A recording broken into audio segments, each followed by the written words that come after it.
Welcome to Death Holler. Do you like scary movies? Welcome to Season 3, Slash or Pass. There will be laughter, tears,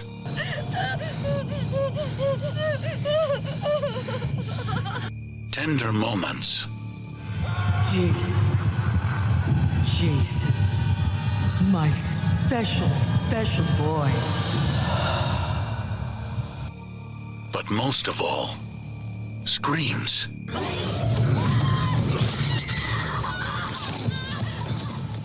Remember, when you're in Death Holler, listener discretion is always advised.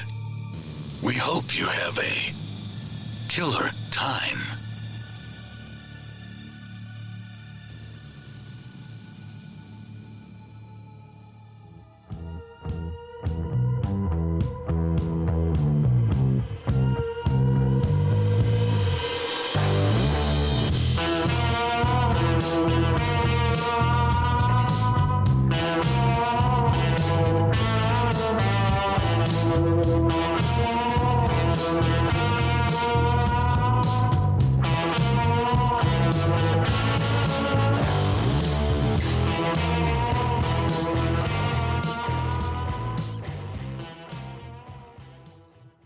Hello, everyone, and welcome back to Death Holler. I'm your host, the Reverend Dr. Death, and joining me as always is the vengeful spirit that Bloody Mary wishes she could be, La Llareyna. Have you ever used a mirror to claim one of your victims, La Llareyna? You know, I have, but in a little bit of a different way. You remember that scene in Jennifer's Body where she just slathering on a shit ton of makeup to cover up the dead? Oh, yeah, or she's looking pretty ratchet, you know, at that one. Yeah. Yeah, that's what I do. That's what I do to lure the victims in. I cover up the dead, and then they'll talk to me. Yeah. Today we are discussing one of the later slasher franchises based upon a short story by Clive Barker and his Books of Blood series. This film series established a new horror icon and cemented Tony Todd as one of the genre's greats. So join us and be our victims as we discuss the Candyman films. Podcast plug. If you are enjoying the podcast, we would appreciate it if you would take the time to like, comment, subscribe on whatever podcast platform you prefer. It helps us get more visibility on podcast listings and helps us grow. Also, consider following us on social media. You can find us on TikTok and Twitter under Death Holler Pod, and we can be found on Instagram and Facebook under Death Holler Podcast. We appreciate everyone who listens and hope you enjoy the show. But first, let's attack some bees. What is that? What is that? What is it? Oh, no, not the bees! Not the bees! Ah! Open my eyes! I was literally saying that as I watched this movie. Spoiler alert. Candyman, Day of the Dead, 1999. Taglines. Blood is sharper than the blade. That's bad. That's just bad. Blood is sharper than the blade. Yeah. No. Directed by Turi Meyer, written by Clive Barker, Alfredo Septien, and Turi Meyer. I'm sure these are all Clive Barker's in the sense it's based on his characters. I was about to say, I don't think he had anything to actually do with this. Definitely not this one. Music by Adam Gorgoni. Principal players Donna D'Errico, which plays Caroline McKeever, who is our final girl in this movie, and also the great granddaughter of the Candyman, played in the film again by Tony Todd, who's playing the Candyman / Daniel Robitaille. Mark Adair Rios plays Miguel Velasco. He's kind of like an art critic who is supposedly a friend to Donna, but like he uses her history of her being related to the Candyman to kind of further his own like career. So he's kind of a douchebag. Rena Raphael plays Lena. Elizabeth Hayes plays Annie Tarrant, which is this movie's version of Annie. We'll get back to her when we cover Farewell to the Flesh. She's Caroline's mother in this movie. Alexia Robinson plays Tamara. Robert O'Reilly plays L.V. Sacco. Wade Williams plays Samuel Kraft. And Jesus Garcia, who has already been on this podcast, who was in the original Nightmare on Elm Street, is playing David De La Paz. And he's under his pseudonym in this movie still as Nick Corey. Because I guess even though he's playing a Mexican character, he still can't be Jesus Garcia because that's still too Mexican or something. In 1999? Yeah, I don't know. I don't know why he was still Nick Corey at this point. And the movie has a lot of Mexican themes in it, so I don't know why he even cared. Whatever. It's a thing. Okay, so do you think that maybe he thought he was already established enough as Nick Corey that he was just like, I can't escape that? I guess maybe. I mean, I don't know who he is, so like, I don't want to talk shit. Is he somewhat of a known actor other than maybe we've seen him in a movie or two? I feel like a lot of his stuff, if I remember right from the Nightmare on Elm Street, was like bit parts on TV shows. Like, you'd think like SVU or like one of those type shows. Okay. Like he's one of the guys that, token Mexican. Yeah, basically. Folks, I can say that I am Mexican, so it's okay.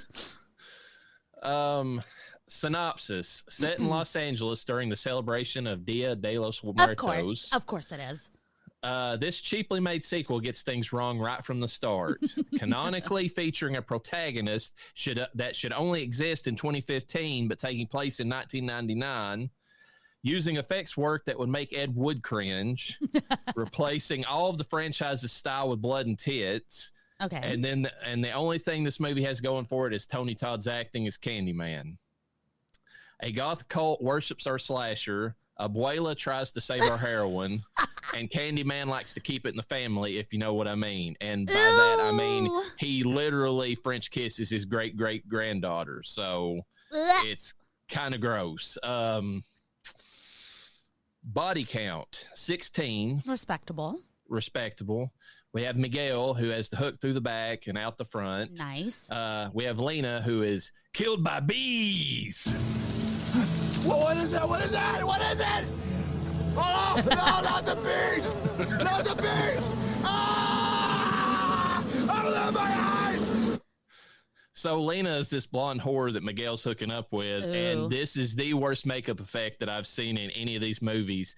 You know how, like, when we get to discussing the first Candyman, they had real bees on Tony Todd and on Virginia Madsen. Yeah, they were specifically trained or something, or not old enough to sting.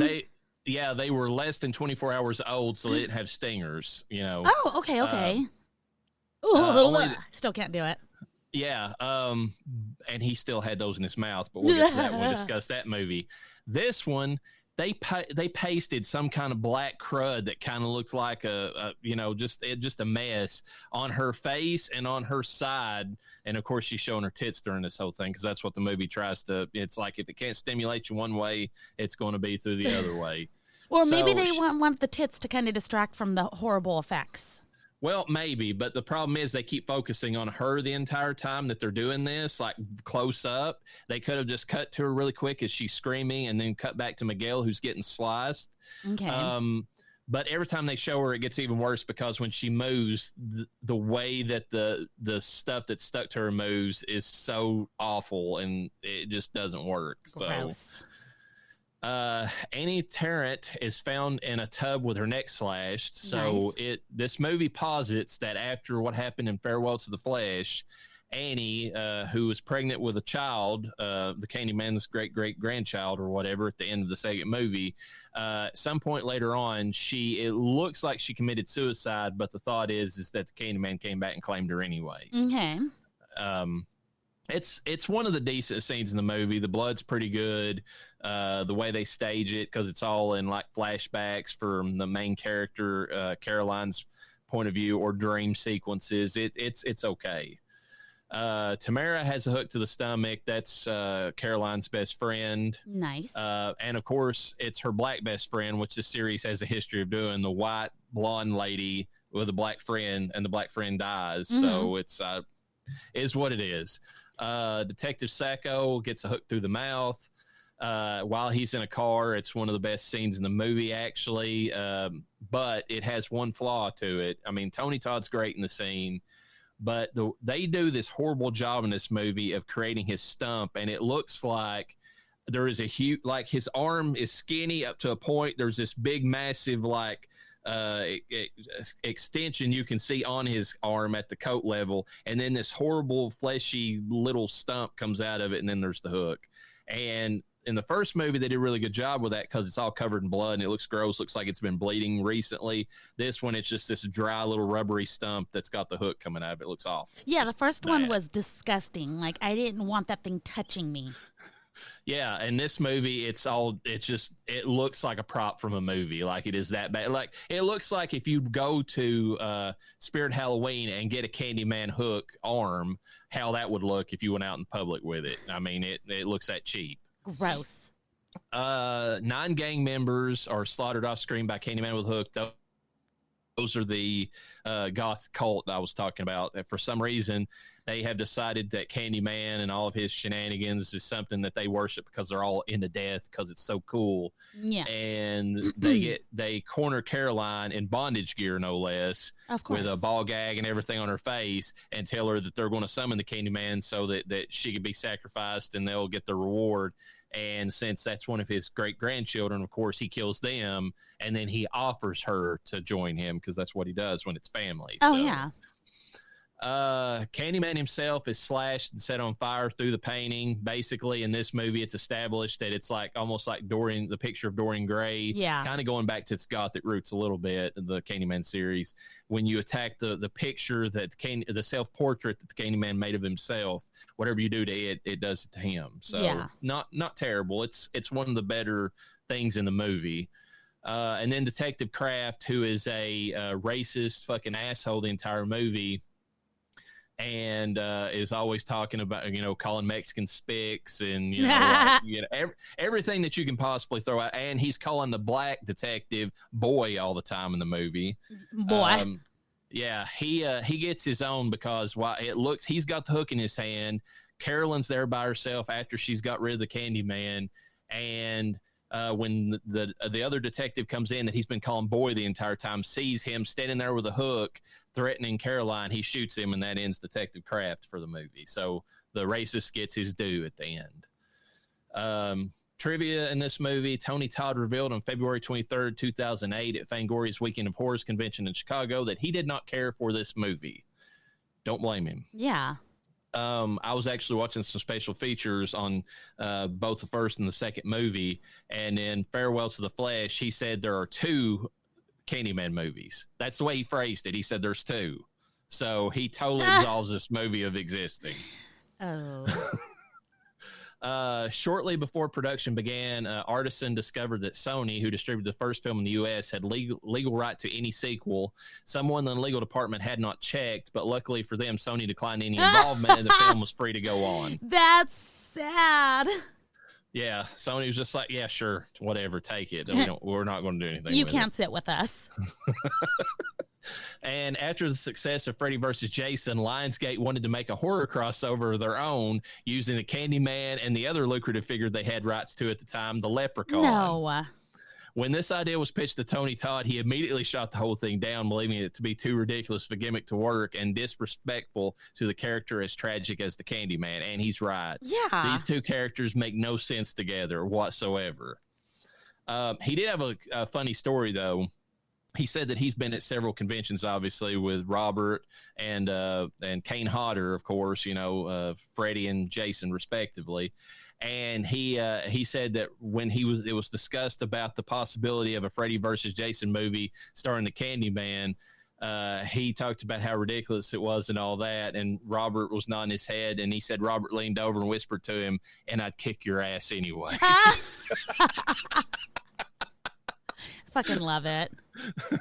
Dude, how lucky for what's his name? Oh my God, why am I? Is it Tony? Yeah, Tony. Todd, Well, I was mistaken for Todd.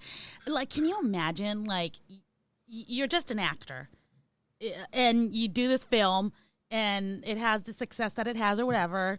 And now you become a horror icon. Now you get to be with the other horror icons from before you. Like, I would shit myself. Yeah, and I mean, he talks about how fun it is. He seemed to really enjoy Robert. Like he and like we've always said, everybody does. Like, yeah, I was about to say, who wouldn't? Like, which, by the way, we share a birthday month apparently with Robert Englund and Bruce Campbell. Of all people. We're so like, yeah, you have to be born near the hell month to. And I want to say that Danielle, what is her name? I'm blanking her name. And Halloween 4. Hold, please. I'll see if I can find it. Oh God, I can't spell right now. Danielle Harris. Oh, okay. I believe she also has a birthday in the month of June. So it's a pretty big month for horror icons having their birthday months. How old is she? Oh, she's older than us. Gosh, she's pretty. She's a slut. She has a podcast with Scott Taylor Compton, who played another character in the Halloween series, and along with Danielle Harris in the Rob Zombie versions. They are both smoking hot, and they've got like a podcast that's basically plays on that. It's something like, I mean, the name is suggestive. I can't remember exactly what it is, but it's like, show you our parts or something. I don't know. It's something like that. It's something weird. So hold on. Danielle Harris. Podcast. There it goes. Just look up Danielle Harris podcast. Talk scary to me. Yeah. Instead of talk dirty to me. And then, of course, yeah, and they're both like posed and like, half naked and that sort of thing. Well, so. One of the first pictures is them like in kind of like 80s workout outfits. That makes sense. Yeah, and then there's another one where they're sitting on, I don't know, like regal chairs of sorts, and they're both dressed just kind of like just sluts, so whatever. They're both hot, so no disrespect. I would do it too. But regardless, this movie I feel like does a major disservice to the Candyman franchise. The effects are bad. The acting by Donna, especially. I mean, if you get a final girl, you want her to at least be the centerpiece of the movie acting wise. Or at least be able to, have some of the stage versus the slasher.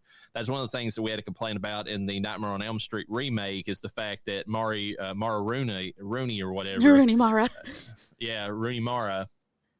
She was just like a wet blanket. Like, I mean, Jackie Earle Haley was doing the best he could, and like she was just there. So, like in Donna D'Errico in this one, she was like a former playmate or something like that, or one of those type models. So, I mean, she goes around in most of the movie with like a skin tight wife beater on, with her nips poking out, and there's a scene which is really weird in the movie where they go back and they show like the Candyman's origin once again, but like a different part of it where he's like painting his beloved or whatever, the one that actually, his, love that got him in trouble. And they've replaced the original. It was Virginia Madsen was, when we get to the Candyman movie is who it was supposed to be. Because she was a reincarnated version of her. But like in this movie, it's Donna D'Errico playing that part. So it's weird. It's like his lover that he ended up being like looking just like his great-great-grandchild or something like that. And then it's like, it's got a weird incestual thing going on. And of course, in that scene, he paints the like normal picture that her father, the plantation owner, wanted him to paint, but then the virginal painting, but then he had a painting of her that was more seductive where she was bearing her breast. And that's really the reason they hired Donna D'Errico, because throw her titties out there. So Donna D'Errico, her boobies were real for a long time, because there is a picture of her wearing this. She likes to wear white shirts that show off her knockers, and her right boob is hanging a lot lower than the left, and that's normal.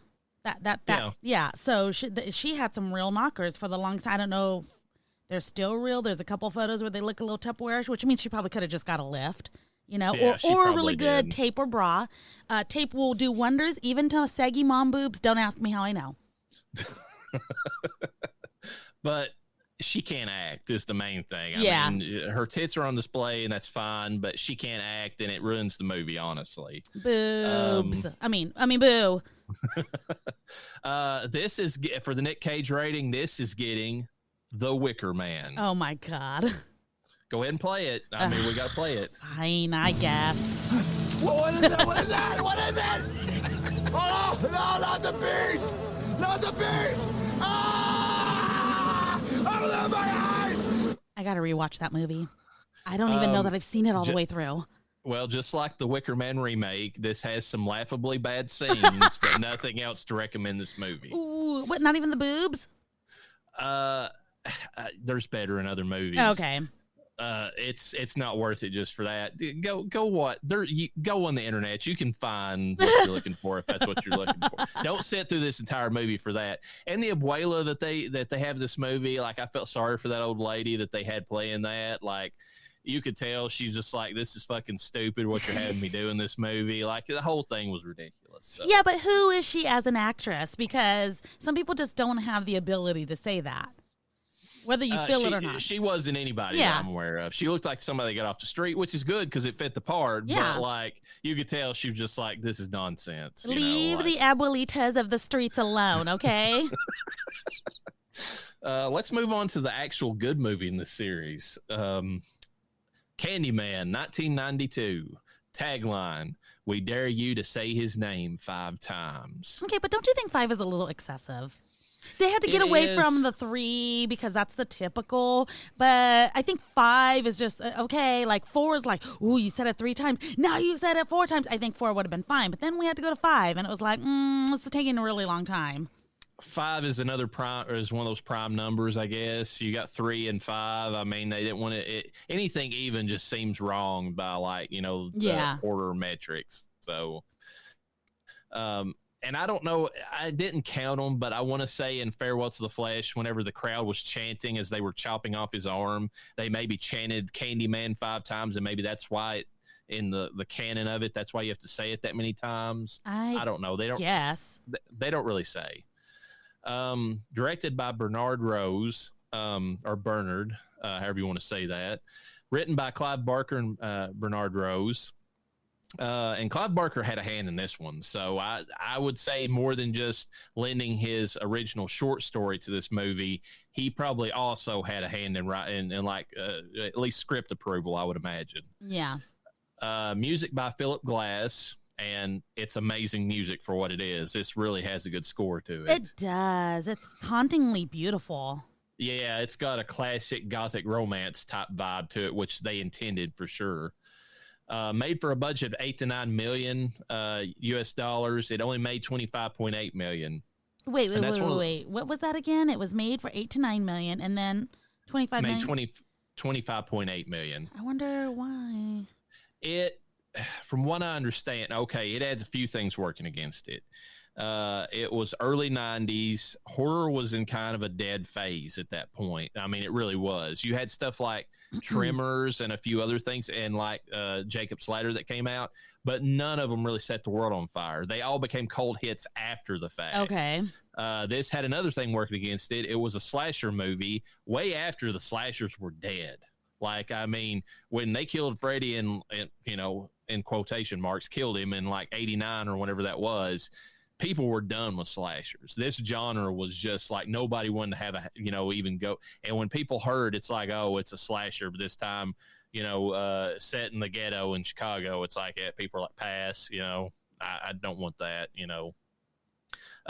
when they saw the movie later and they realized it had way more going for it than any of that stuff ever, really speaks to, they changed their tune, and this movie became a massive cult hit, and to this day it's still talked about in horror circles as being like one of the best in the genre. But like it just, at the time, it didn't, I mean, it had too many things working against it, and I don't know that Universal really stepped out to really do much because they owned it, Yeah. or at least they were part of the production, because when I was watching the Blu-ray that I've got, it's got Universal stamped on it. I don't know that they went out there and promoted it, because they had Chucky in it, and he had kind of had his time in the sun and went away. So they were just like, whatever, it is what it is. And they just moved on.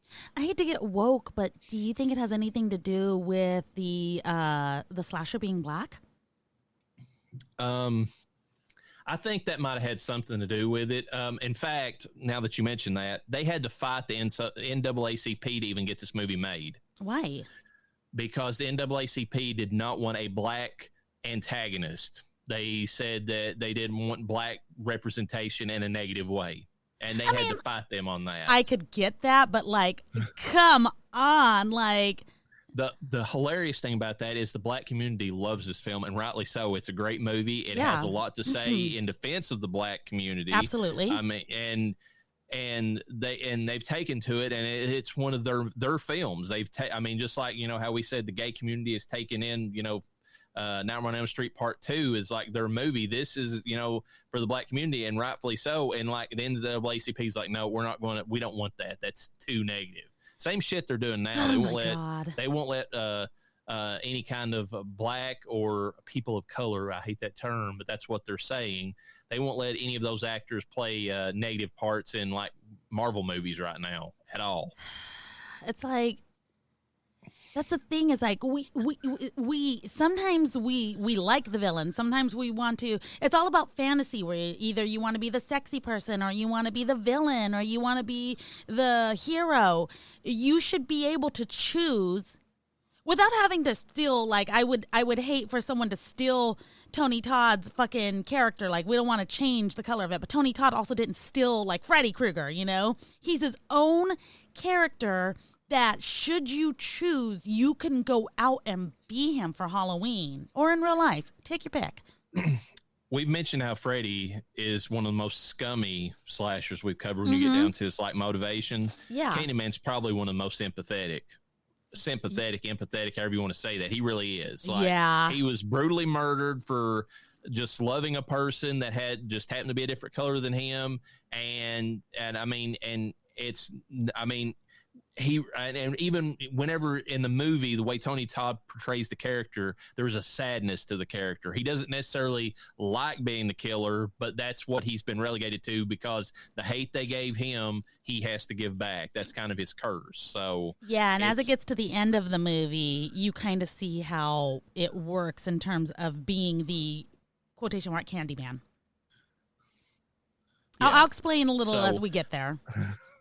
Yeah, but just going back to what your question was, I feel like at the time, you're probably right. There might have been some people who were just like, it's hey, race relations are a problem in the U.S. to a certain extent. Less at the time, I feel like, than they probably are even now, because they've kind of stirred some stuff back up.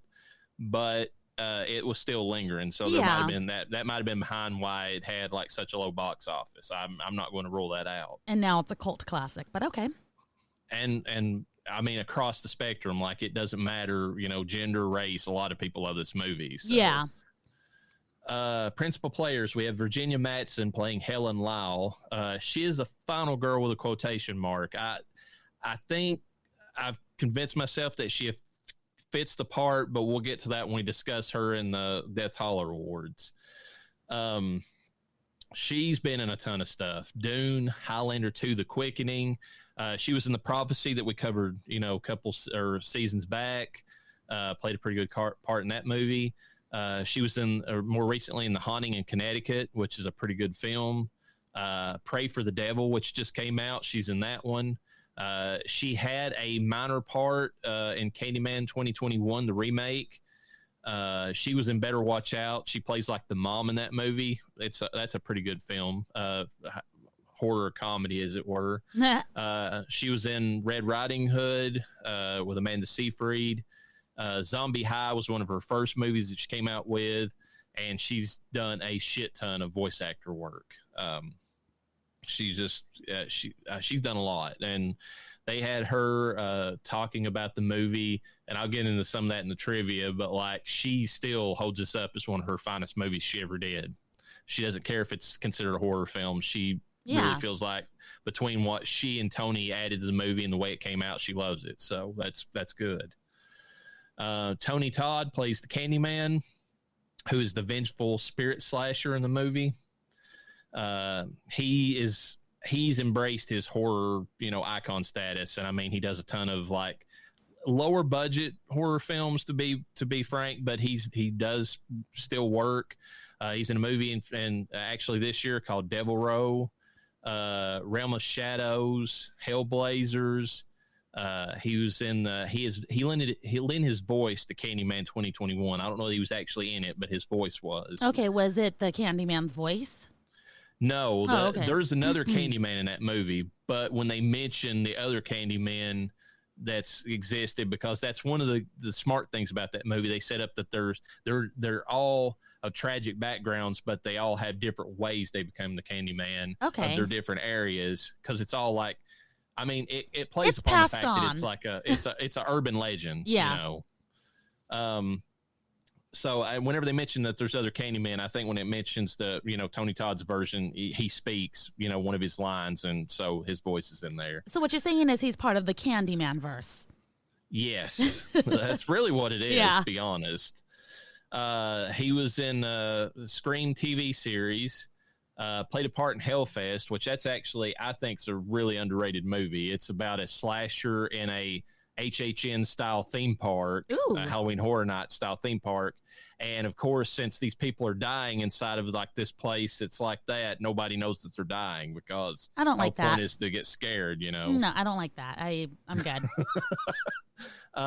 He was also with Kane Hodder in the Victor Crowley series. He was in several of those. The Hatchet series is, I guess, officially what it's called. Requiem's another movie he did, West of Hell, which is kind of a cowboy Weird West movie. Night of the Living Dead remake from 1990, which is a damn good movie. Don't like that movie.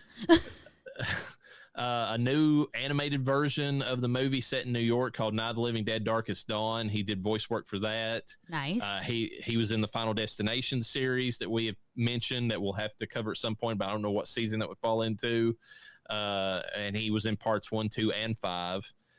Funny thing about that was when he was talking about series that he's been in, he said that he appreciated that the Candyman series was at least tried to be different for the 2 movies he recognizes that are of the franchise, leaving out the third. He said that another horror franchise I was in was kind of samey between movies, and then he kind of whispered Final Destination. So he and he's not wrong. They kind of were.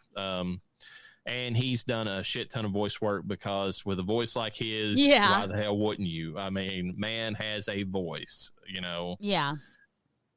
Michael Culkin plays Philip Purcell. He's kind of the collegiate douchebag that British collegiate douchebag that kind of challenges. He's in Trevor's circle of friends. We'll get to Trevor here in a minute.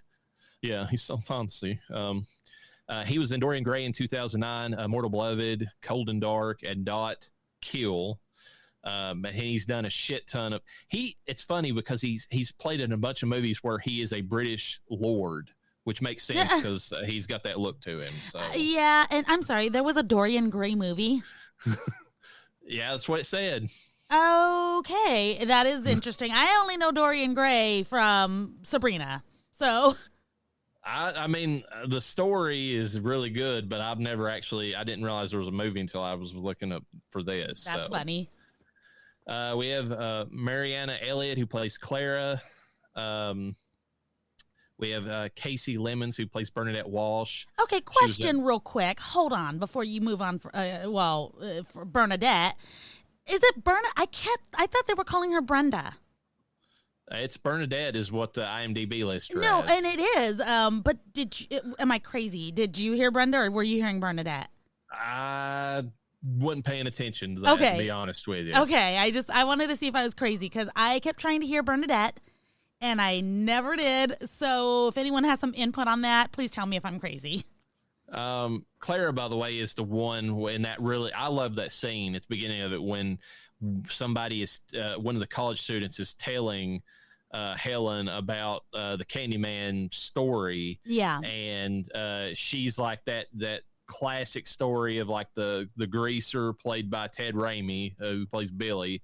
I've got him listed too, but like her and her boyfriend are like getting all romantic. She's like, dare you to call the Candyman? And then of course he leaves after 4, goes downstairs to wait for her to get ready, so and chugs a beer, and she says Candyman one final time, and then of course gets ganked or whatever. So that's who Clara is. Bernadette is is actually Helen's friend throughout the movie, the one that's trying to be her voice of conscience, and or at least reason, and tell her that it's stupid for her to keep going like this gang controlled project apartment building or whatever. And she's right, she shouldn't be going there, but whatever. Stanley DeSantis plays Dr. Burke. He's the douchebag that runs the mental asylum that Helen's in. And I say douchebag, it's just in the sense that, he's technically doing his job in the movie, because she looks insane. Nothing she says makes any sense. But he's also not friendly about it either. So he kind of comes off that way. He's a state fucking asylum worker. They're not paid to care. They're paid just to be there, and they don't have the resources they need. They don't have enough help, and look at where they're at.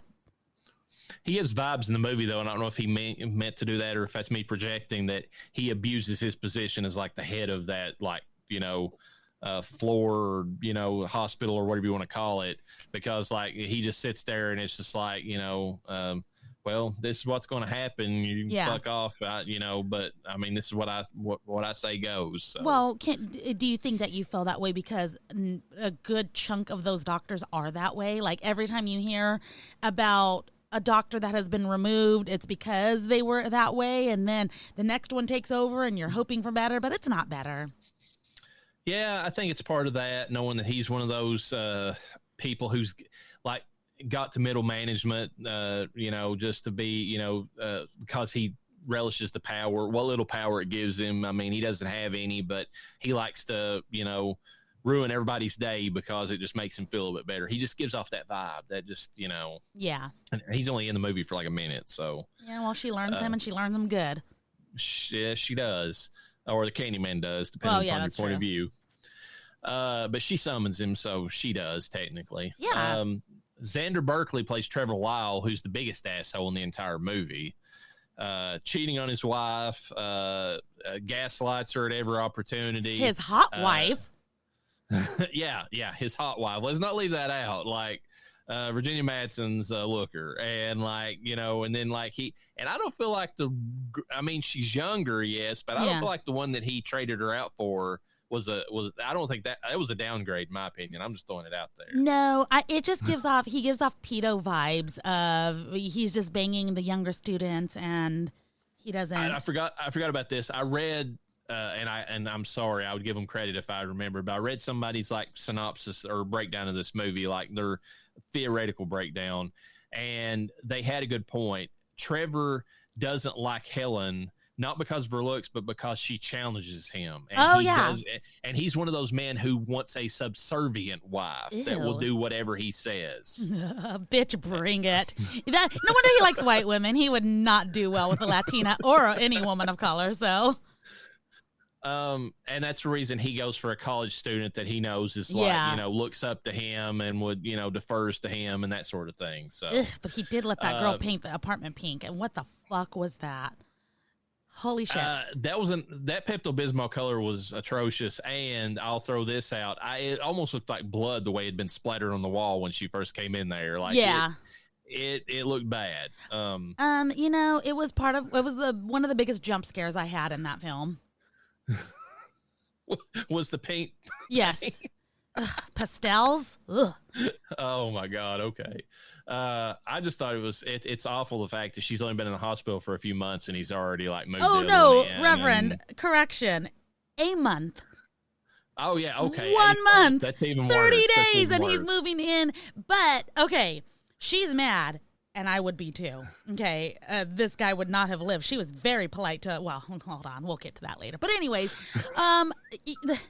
to be fair, he thought she was knucking futs and never coming back.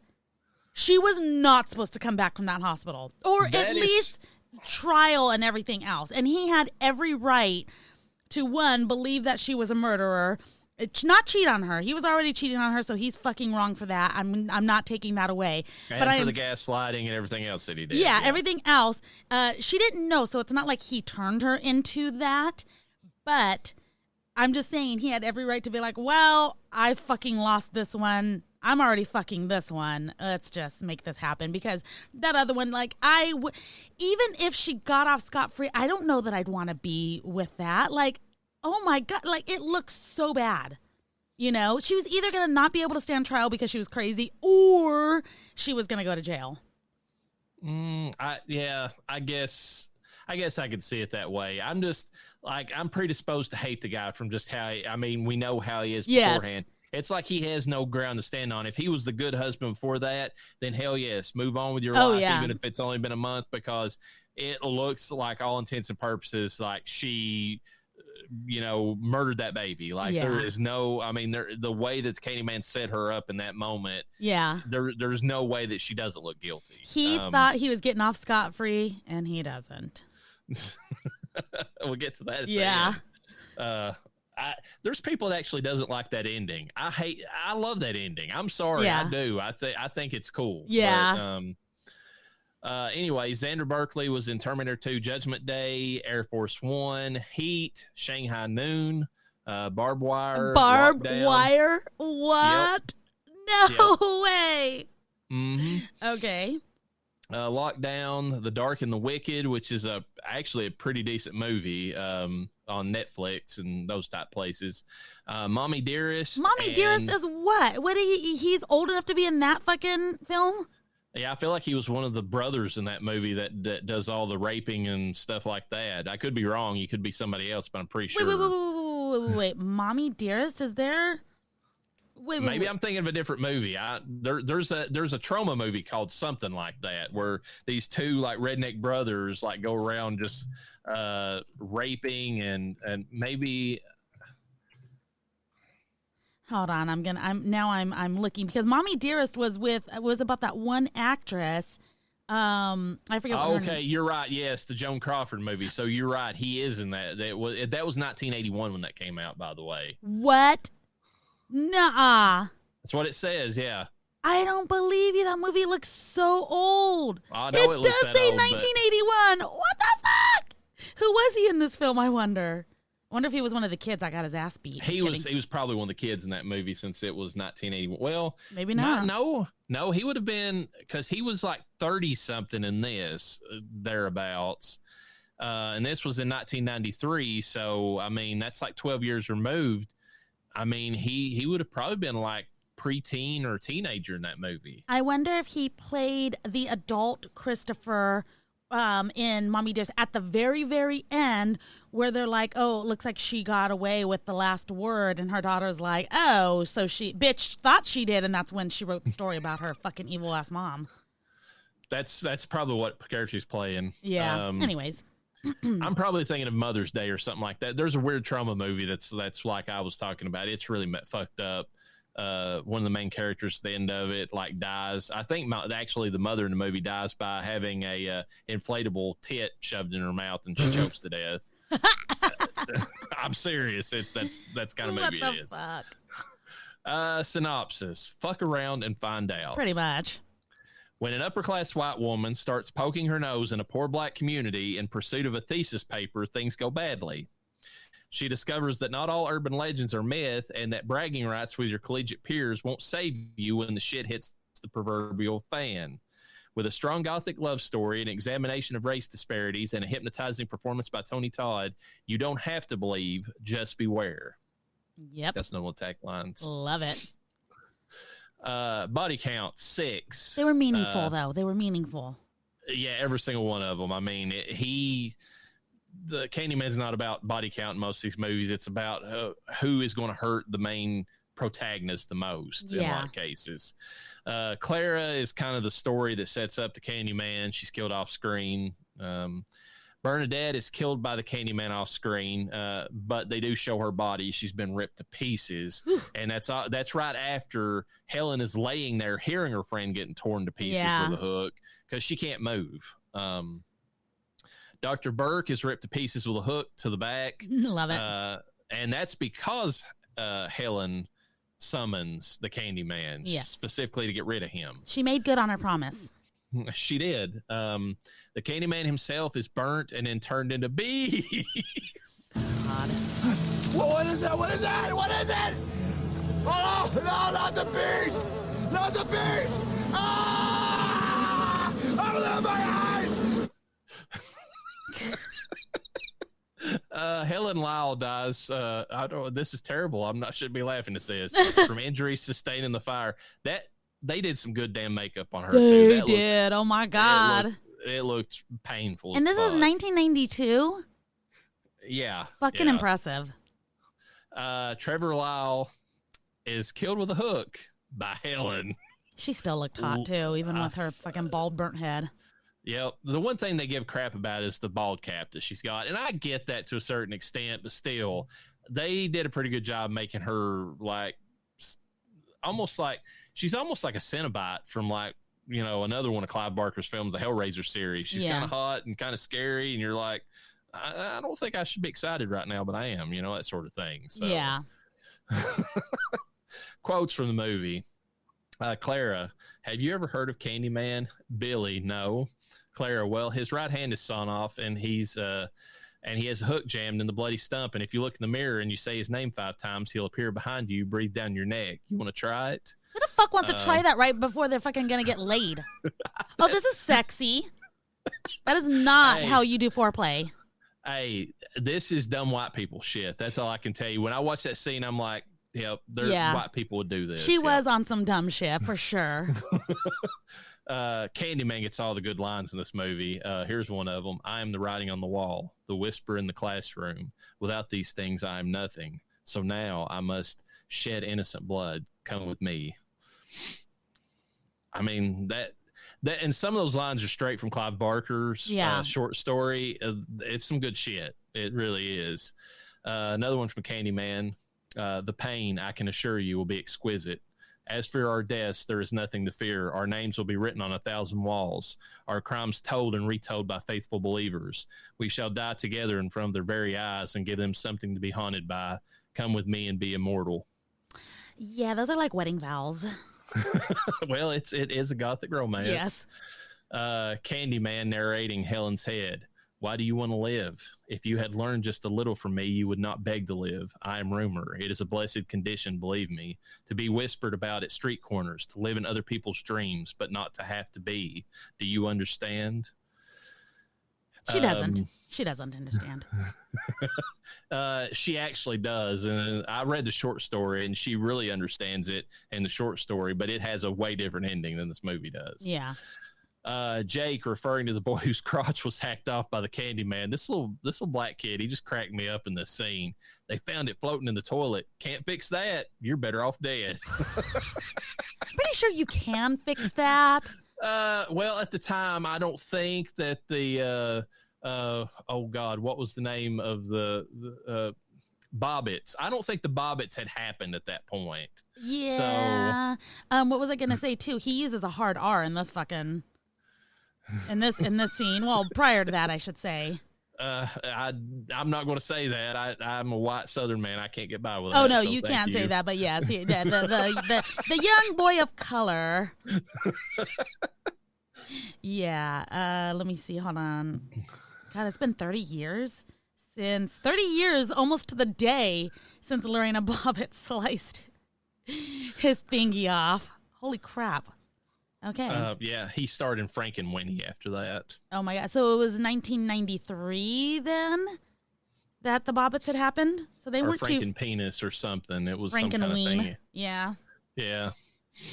I wonder if he still had the stitches. Is that why they called it that? I don't know. I don't want to. I can absolutely Google to find out because he did make a porn. No, don't do that. Yeah, I'm not going to do that. Don't want to look at that. No, I'm not going to. We could probably ask Donnie G, though. I bet you he'll do it.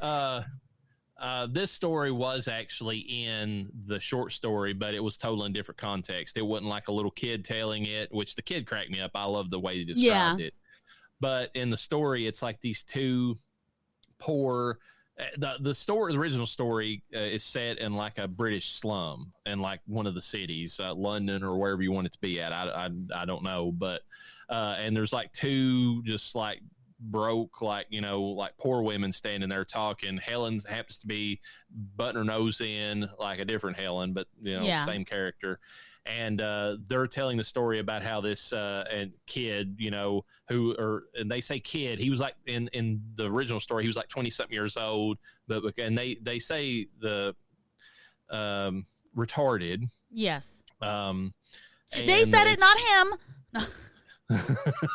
That's how they say it. That's what they say.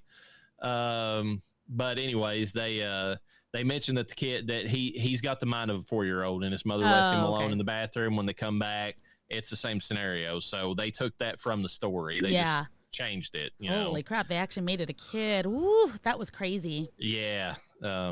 What do you think about the fact, this is cutting into this a little bit, of having the gang member taking on the Candyman name that comes in and shows Helen that she's fucked around and found out?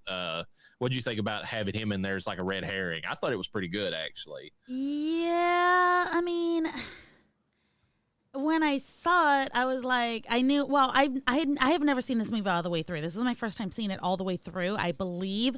So I don't remember the scene previously, which is good. But I was looking at him, I was like, well, that's not him. What is he doing? I just was under the impression that he's like, bitch, you need to get the fuck out of here. Like, you need to quit fucking around with what, you know, you don't know shit about. I couldn't make up what really was going on there, but he fucked her up.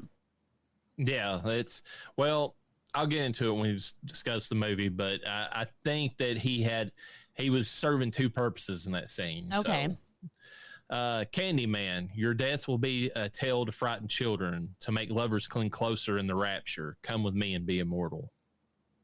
That's twice he says, let's be immortal. Okay. Other taglines for this movie: Candyman, Candyman, Candyman, Candyman. Don't say it again. Stupid.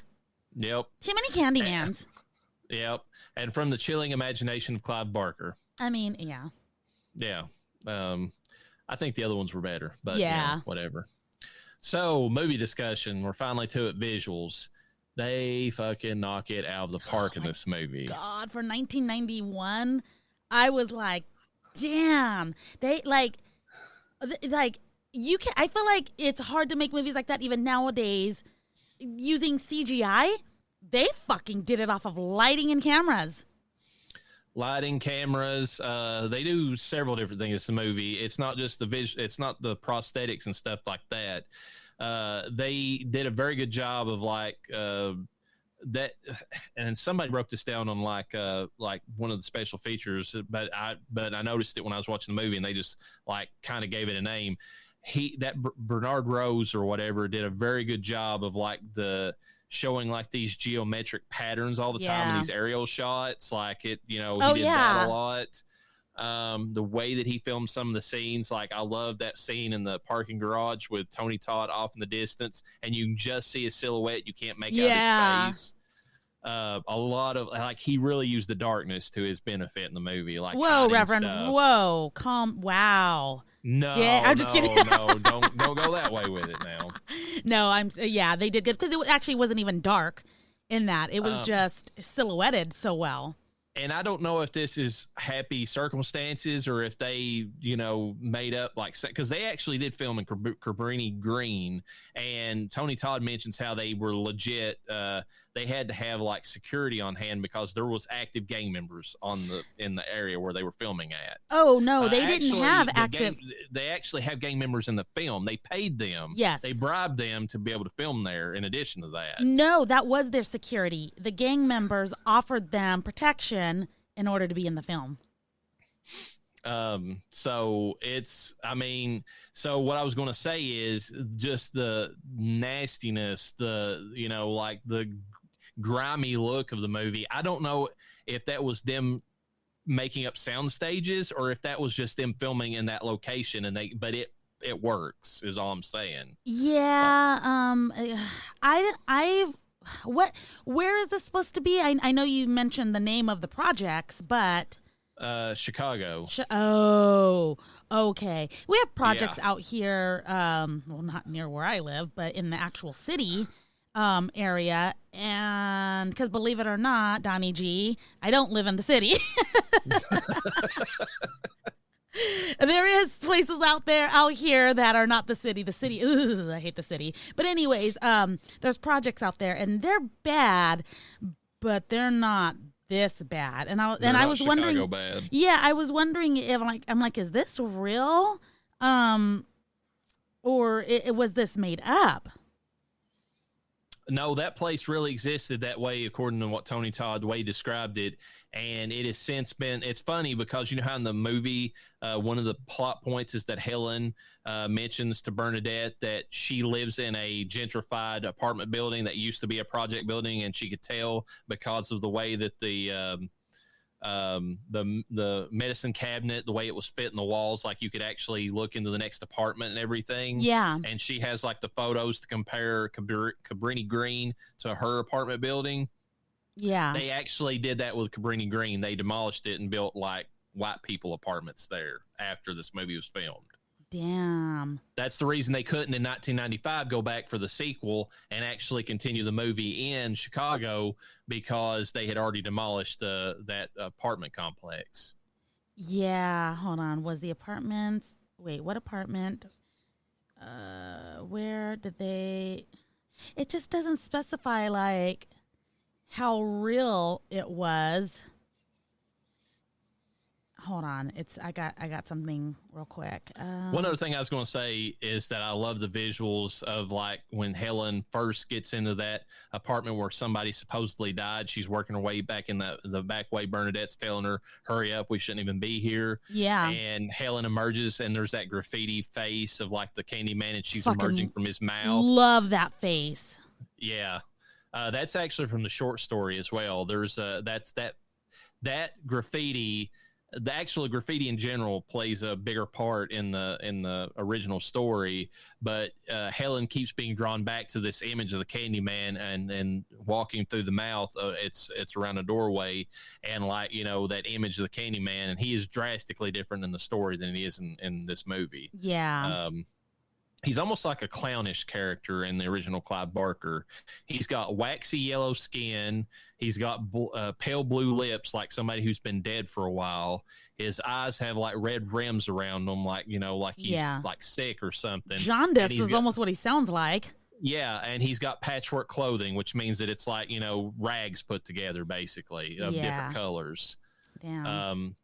And he's described as in the book as smelling like cotton candy. So he's almost like a weird clown, which creeps me out worse than the Candyman does in the movie, but I don't like clowns, so there's that. Yeah. The bees still figure in the same exact way they did in the movie, and that's another thing I was going to say about the visuals. That scene where Tony Todd opens up that, and his clothing is, first of all, they did a great job in, like, you know, making him look like he came from a different time period almost. Like he's too well dressed for the area that he's in. Obviously, you can tell he came from, like, you know, more of an upper class from a different time. Yeah. But when he opens up that coat and like his rib cage is exposed, while it, you know, it kind of gross, bloody the way it looks. Yeah. And then the bees come out of it, like, you know, it's very well done. What is that? What is it? Oh, no, not the bee! Oh, man. And then whenever he had to sit there with those in his mouth in those scenes where they're coming out of his mouth. Knucking futs. I don't give. I hope they paid him good. Virginia Madsen said that. Get this. Virginia Madsen is deathly allergic to bees. Oh, hell no. And by the way, she had to prove. Bernard Rose didn't believe her when she was hired on for the movie. He made her prove through a medical exemption letter that she was allergic to bees. And even then, she still had to do the scenes. They just had to have somebody right immediately offset with an EpiPen waiting to jab her if she got stung. Well, I thought they didn't have stingers, but I guess anything's possible. Well, the thing is that the ones that fly do have stingers. And if you'll notice in some of those scenes with her and Tony Todd, the ones on her are just crawling, but the ones around him are flying. And he got stung a total of 27 times throughout the 3 movies. You know what? Fuck off. Nope. No and no. I am not deathly allergic to bees. I am allergic, though. Noah thinks I just have normal reactions, and I'm like, I'm sorry, but when one leg swells 3 times the size of the other leg, you know, that's an allergic reaction. That's not just some swelling from the location it was in, you know. But I digress. I love how no acting was involved on Virginia Madsen's part with the bees. She was like, I was like, girl, I would have been the same way. She had her mouth tightly closed. That kiss, the way they filmed it was perfect because it didn't require her to open her mouth. Oh my God. No. And get this, and she was salty about this, and I don't blame her. So she's allergic to bees anyways. She's filming the scene. She actually said that the way the bee handler made it, she felt comfortable, so that wasn't the problem. But this was the problem. They put a bee net around her and Tony Todd so that the film crew didn't have to be exposed to the bees. No. You can catch me with the film crew. I'm not going to be in that net. Fuck off. So yeah, that's but anyways, you can tell those are live bees, and it really adds to the scene. So yeah, I think they did a good job with that. But oh my God, Tony Todd, you're fucking crazy. He said that he was a little salty about this. He said that the bees had a bigger trailer than he did during the filming of the movie. Well, you know, I mean, that's racist. He said he went in there. The bee handler was like a very weird, like kind of a hippie like dude. He said that he started introducing like the bees. He was giving them names like that's Daniel over there. That's Josh. And he said, I thought it was really weird, but he said, I think that was a way to get me like to kind of laugh about the situation and get me more comfortable being around the bees. But yeah, you know what? I have to jump in real quick. I for some reason I keep getting thrown onto bee handler TikTok, and there's 2 I've people. seen the ones where they rescue the beehives from like weird places. Yes. I've seen those on there. Well, there's a woman that is just like, oh, I'm at one with the bees, and this. Oh, look there's the queen mother bee. We're just gonna put her in this little net right here, and okay, we've got her captured. Now the other bees are gonna follow, and look at how calm and serene they are. And so that's all her videos are, is her calmly moving bees from one location to another. And then you get this couple that they're pulling off, you know, bee or bricks, you know, or roof shift. What do you call it? The roof shingles. Yeah. And all of a sudden, you see the bees all over the place. Okay, I mean, it's just fucking wild. What is that? What is that? What is it? Oh! And they're over here trying to they're like, okay, like if we just stay calm, eventually the bees are going to calm down. But the bees start getting worse. They start fucking attacking the camera. They start attacking like houses nearby. And they're like, okay, when it gets this crazy, we have to kill the hive. Now they end up, they'll save the queen if they can find her. So they find the queen, they save her, but then they kill the rest of the hive because they're like, if we don't start killing this hive, they won't calm down. And then you do see the bees calm down. And then there's people in the comments, all of a sudden everybody's a bee expert. Well, I've never seen Bee Lady have to kill any bees to get them to calm down. And they're like, yeah, she's only showing the content where they're not fucking acting wild. Yeah, she's not showing it. Yeah, I've seen one of the ones you're talking about where they would find them in these like places where they'd been attacking people like near like stuff, and they were like and like there was 8 or 9 like, you know, TikToks, you know, one after the other, where they go in there and they first start like trying to pull them out, and like they start, and they even get inside their suit. They've got the full suit on, and they said I've just got stung 4 times. I gotta get out of here. You know, like, it gets fucking wild. But anyways. But he was sitting there with those bees in his fucking mouth. Yeah. Now he's fucking wild, dude. I saw that. I was like, what if they had stung his throat? I saw a TikTok earlier. This is related to this in a bad way. It said creepy, horrific, whatever. It was this dude with glasses standing there, and it wasn't a bee. I swear to God, they put bee at the bottom, but that was not a bee. It looked like a hornet. Oh, no. Inside of his nostril, and he was sitting there, and it never came back out. He was sitting there like gagging and trying to like, and I'm just like, that is the worst thing I've ever heard in my life. I don't want to know. That's terrible. at least with fuzzy honeybees, they're at least more docile than a fucking hornet. Yeah. You know? Oh my God. I can't.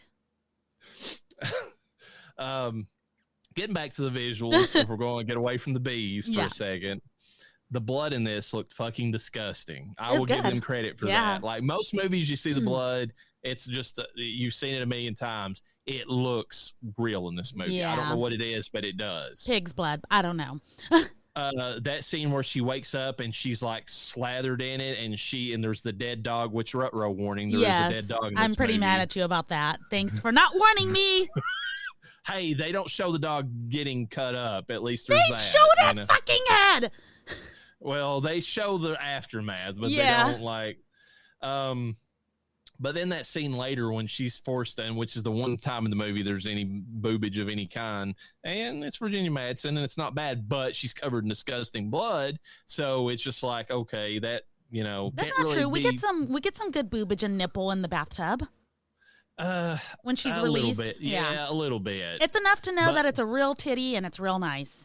Yeah, but you get a lot in that side shot when she's having to strip That's for that true, cop yeah. or whatever, and it is that blood. It's caked on. It is gross. They did a It is- good job. Yeah. And then of course the bloody stump that we've already mentioned during the Candyman Day of the Dead. In this movie, at least it's bloody. It looks like it was just freshly done. It is gross. They did good sound effects with it too because it sounded sticky and I don't know It had how. like chunks of meat hanging Yeah. off of it. Blech. Yeah, it was gross. Grody. Anything else you want to say about the visuals? Yeah, I liked the lighting and I like kind of the black lighting effect. I think it really made the art look really good and pop. Yeah, that's true. The way that some of especially toward the end when she sees when she realizes she was his love, and reincarnated, the way that they have those scenes stand out. And when she sees and I like, that's something else. This goes in the story slightly, but I like how they did his story in this. They didn't show you like they did in part 2, straight up scenes of him they showed you the mural and they gave the sound effects and let your mind fill in like what happened to That's him. probably I love the best that. way. Yeah. But besides the lighting, is there anything else that stood out to you in the movie and from what other than what we've already discussed? No, not really. I think the story is the next thing we need to jump into, which we kind of discussed briefly, but good. Tony Todd describes this movie as the Phantom of the Opera. Yeah. And he's not wrong. Oh yeah. I mean, it's literally a love story between, the Candyman and Helen. She's in an abusive, unloving relationship. And those scenes where she seems to be mesmerized by the Candyman. Yeah. That's her. There's flashes and she's almost remembering her previous life. Yeah. No, it's a really good story. I think that, especially given the times now, this is how you tell a story of, racism. This is how you tell a story of oppression. Because I'm going to sound so dumb right now, but some of these scenes made me cry. I felt so bad, and I felt so bad for the Candyman. I'm like, you understand why he turned the way he did. Not just, it's Tony Todd's acting too, but not just from his acting, the way they reveal it is for sure. It's way, unlike the new Candyman where they basically just come out, like I've said before. Yeah. Last 10 minutes, white cop's bad, kill black men, whatever. Yeah. They instead of telling, they show you in this movie. You see it, you feel it, it makes more of an impact. Oh my God, big time. And not only that, but okay, so Helen has the same thing. Spoiler alert, she kind of takes over the role of Candyman. He passed it on to her. He wanted her to be Candyman with him, but that doesn't happen. She kind of becomes the next. And you know what? That's exactly what would happen to Noah if he moved on that quickly from me or was cheating on me. You best believe your girl's coming back from the dead, and I'm going to fuck him up. This is a tangent, but it's related to that scene. Were you fine with the fact that his college girlfriend or whatever she was at that point, fiance, she might have been fiance, I don't know, that she got off scot-free, that it was just Trevor that got killed in that scene, or were you? Yeah, you know what I was hoping for? I was hoping that she would get blamed for his murder. That's a good point. She had a fucking knife in her hand. She would have, because she had the knife in her Yeah. hand. She had cut her. They even showed her cutting herself, so there'd been blood on the blade. Mm-hmm. Yeah. So yeah, and then not only that, but imagine she goes and runs up to him. She's hugging him. I wouldn't hug if my husband was slaughtered like that. I'd be fucking terrified. I'd be like, oh my God, the murderer's probably still here. Let me get out with my fucking kids. Sounds terrible, but I'm sorry. I'm not going to immediately run to hug my husband after he's been brutally murdered, especially as many times as I said I would cut him. I'm going to be questioned. They're going to have me in a questioning room, and I don't blame them, but I'm letting you know right now I didn't do it. So we have audio Yes. records of you saying that you would stab your husband. there is, I mean, the Scooby Gang for sure be like, look, man, so many times she has said she would definitely cut him. Was he cheating on her? Like, oh, he was cheating on her? Oh, she found out. And I'll be like, what? He was cheating? What? Yeah. No, yeah, that's what I was thinking. I was like, yeah, I mean, I guess she technically could have got after her, but I was just like, ooh, this bitch is going to get blamed for the crime, and she's going to have to go through what, what's her name did. Helen had to go through, and I'm like, ooh, the cycle repeats. I never thought about that. That's evil, but that's smart. Well, that's how I think, so, Well, I was going to say something that probably sound misogynistic. I was just say, well, that's might be how women think. I don't know, but they're smarter than men. They would know how to set this up better than us. Yeah. Although I'll give the Candyman credit, he set her up damn well in the story. Like, he hypnotizes her in one scene, and she wakes up, and there's no getting out of that. Everything in that looks like she's guilty from the. Oh yeah, 100%. That's why when her husband moved in the new girlfriend, I'm like, well, it looks really bad. It looks bad, and like he don't want to be lonely. He's wanting to keep his dick wet, That's all men think about sometimes, especially this dick, Yeah, him for sure. Yeah. And him giving her the side eye, getting that girl the side eye right in front of Helen when she first comes to visit him, and the class. Oh man, like right from the get go, you see what a scumbag he is. You know what? I'm gonna be honest with you. I missed that. So also, what college has fucking high school bells go off when class is over? I don't know. What maybe they do there in Chicago. I don't know. I'm like, is this a high school or is this? And they have lockers too. Colleges don't have lockers. That's true. Let's just say it was a college though, because that's even worse if that was a high school girl. Oh no! It was they were smoking in a fucking break room, so definitely a college. That's another thing. They're smoking like every 2 seconds in this movie. It's kind of funny actually.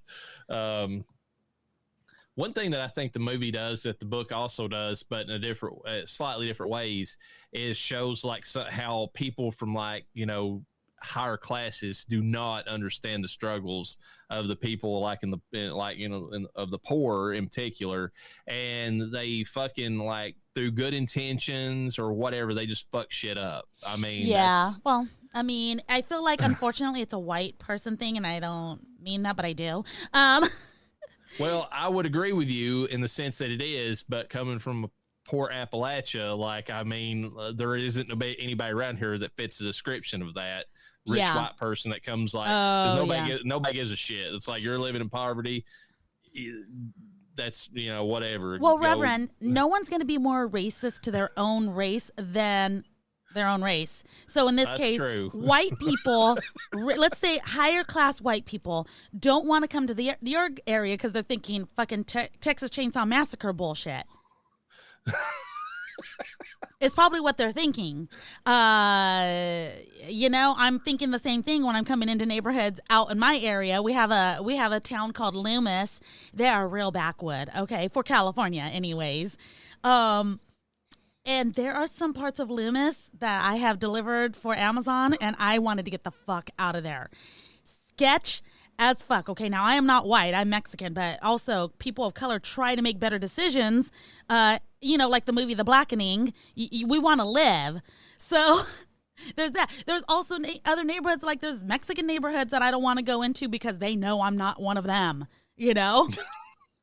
I was sitting there thinking though, it's not as bad here though. I mean, even like you there's a few places, there's like drugs or there's like something going Every on where place you're is gonna like get shot, that. so you stay out of it. What? In Appalachia? Yeah. Like what kind of shot? Like shotgun shot? Gangster shot? You're probably going to get shot with a rifle or a shotgun of some kind. Yeah. For fun or because you entered property or what's the 411? Because you got in the shit you shouldn't have been in. You might have saw the pop patch that somebody had. You might have seen some meth being cooked that shouldn't have been, or you just in somebody's area and they posted the signs, keep the fuck out, and you didn't. So Jesus Christ. We have right behind my work, because my work is in the city, Donnie G. And we had some Mexican Americans right behind us. And their trailer, like on a public street. Now, by the way, nicely taken care of public street. Okay, like it is, there's poor people, but I don't know why this particular area, like, I don't know, the people who live on there with their trailers, they're not making it look too trashy, but their trailers look like trash. But anyways, these Mexican Americans definitely messed their trailer up. It blew up. I have a picture. I'm going to have to send it to you in the Scooby Gang. That's happened a few times around here. So no, but I don't know. I feel like in this movie, watching this with a black woman. Okay, so this is my friend Brenda. She's black. No, why is the black woman? I mean, like I said, her name was not Brenda, but I kept Bernadette, hearing Bernadette. I kept hearing Brenda, but I was like, why is the black girl always named Brenda? Well, it was close, so you're not wrong. I swear to God, I'm going to go watch it again. I swear they were saying Brenda. But anyways, going back to fucking white people walking in, thinking that they can sweet talk their way into the ghetto. You can't. You fucking can't. At least if I go out to ghetto areas and I'm delivering, I can pretend that I'm one of them. Not so much black, but from the hood. That's a rich white person problem. That is not a poor white person problem, because poor white people realize you don't go fucking around in the neighborhood. You just don't. Yeah, and I'm just like, this bitch, I just got to take a couple more photos. You are not one of them. You are not cool. This is not Dangerous Minds, okay? The story's interesting in the sense that it is a poor white neighborhood in the ghetto or whatever of the city, and it's a rich white woman going in there to college. I mean, she's well off. So and it's a little bit different in the sense that there's not the racial tensions, but there is that sense of like, well, I know better, so and I can help you, that sort of thing. And like the people in the area are like, you don't know what it's like fucking here. And they make it, he makes a good point, Clyde Barker does, in the story about how there's these, and I think they mention it in the movie too, in a different sense. There's all these deaths going on in this poor white neighborhood in the story that none of the rich white people have never heard of. They're like, I didn't read about that in the paper. And it's like, because you focus on different newspapers, the area where, I mean, it's not your problem, so you ignore it, sort of thing. It's a very good commentary on class division, and in the movie it's the same way, but in a racial strife or whatever, in the sense that like, it's like, you got these rich white people sitting around this table talking about their thesis or whatever. Totally ignoring the fact that they're joking about the fact that somebody died in this apartment building. Like that's the whole reason she's there. Like somebody straight up died, and they're like, yeah, but the Candyman. It's like, it's like, I mean, there's a lot of commentary to unpack in that, like that whole thing. I mean, when you get right down to it. Now that you just said the Candyman, I have to ask a question because I entirely missed it in the movie at some point. Don't know how, but what was the situation with the candy? I don't feel like I got that part of the story. The Candyman, and I got more of this. I don't know if this is in the movie or maybe I missed it. It's in the story for sure. Okay. They offer, and I think there's a scene where she does this, where she goes and there's like all this graffiti around, trash everywhere. There is an offering of candy and razor blades. Yes. that is what they offer the Candyman, like to appease him. Okay. Because they know he exists. They have to acknowledge his existence, and they have to give him sacrifices, because if they don't, this is both in the story and in the movie, yeah, he will bring hell on them. Here's a beautiful white woman. So they know that they have to believe in him, and they have to show him his proper reverence in order to keep him happy. And that's the same in the book and in the movie. Okay. And the problem is when this rich white woman comes into the situation, she doubts his existence, and that pisses him off, and that makes everybody in the ghetto, in both the story and the movie, have to fucking walk on edge because they could be attacked because he's mad at her. Yeah. I feel like that's the only part of the movie that was lacking, is the candy part. Yes, they showed it, but I'm like, okay, but what's the meaning of life? But they also hint that the reason they call him the Candyman is and this might be more of the second movie I'm remembering, where but they do mention it, because the one guy, the rich British asshole or whatever, he mentions the story. They smeared Robitaille's body in honey, and they gave him the nickname the Candyman because he was sweet at that point, whenever he was dying. Okay, yeah.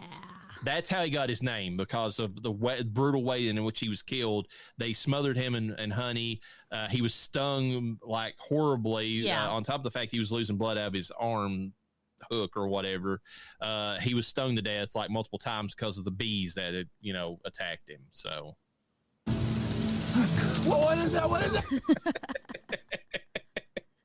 Not the eyes. Good God. But that's how he got the name. Now, as far as like how it factored in, other than the offering they gave him, that's the only thing. And I don't know if they really specify that much in the movie. Yeah.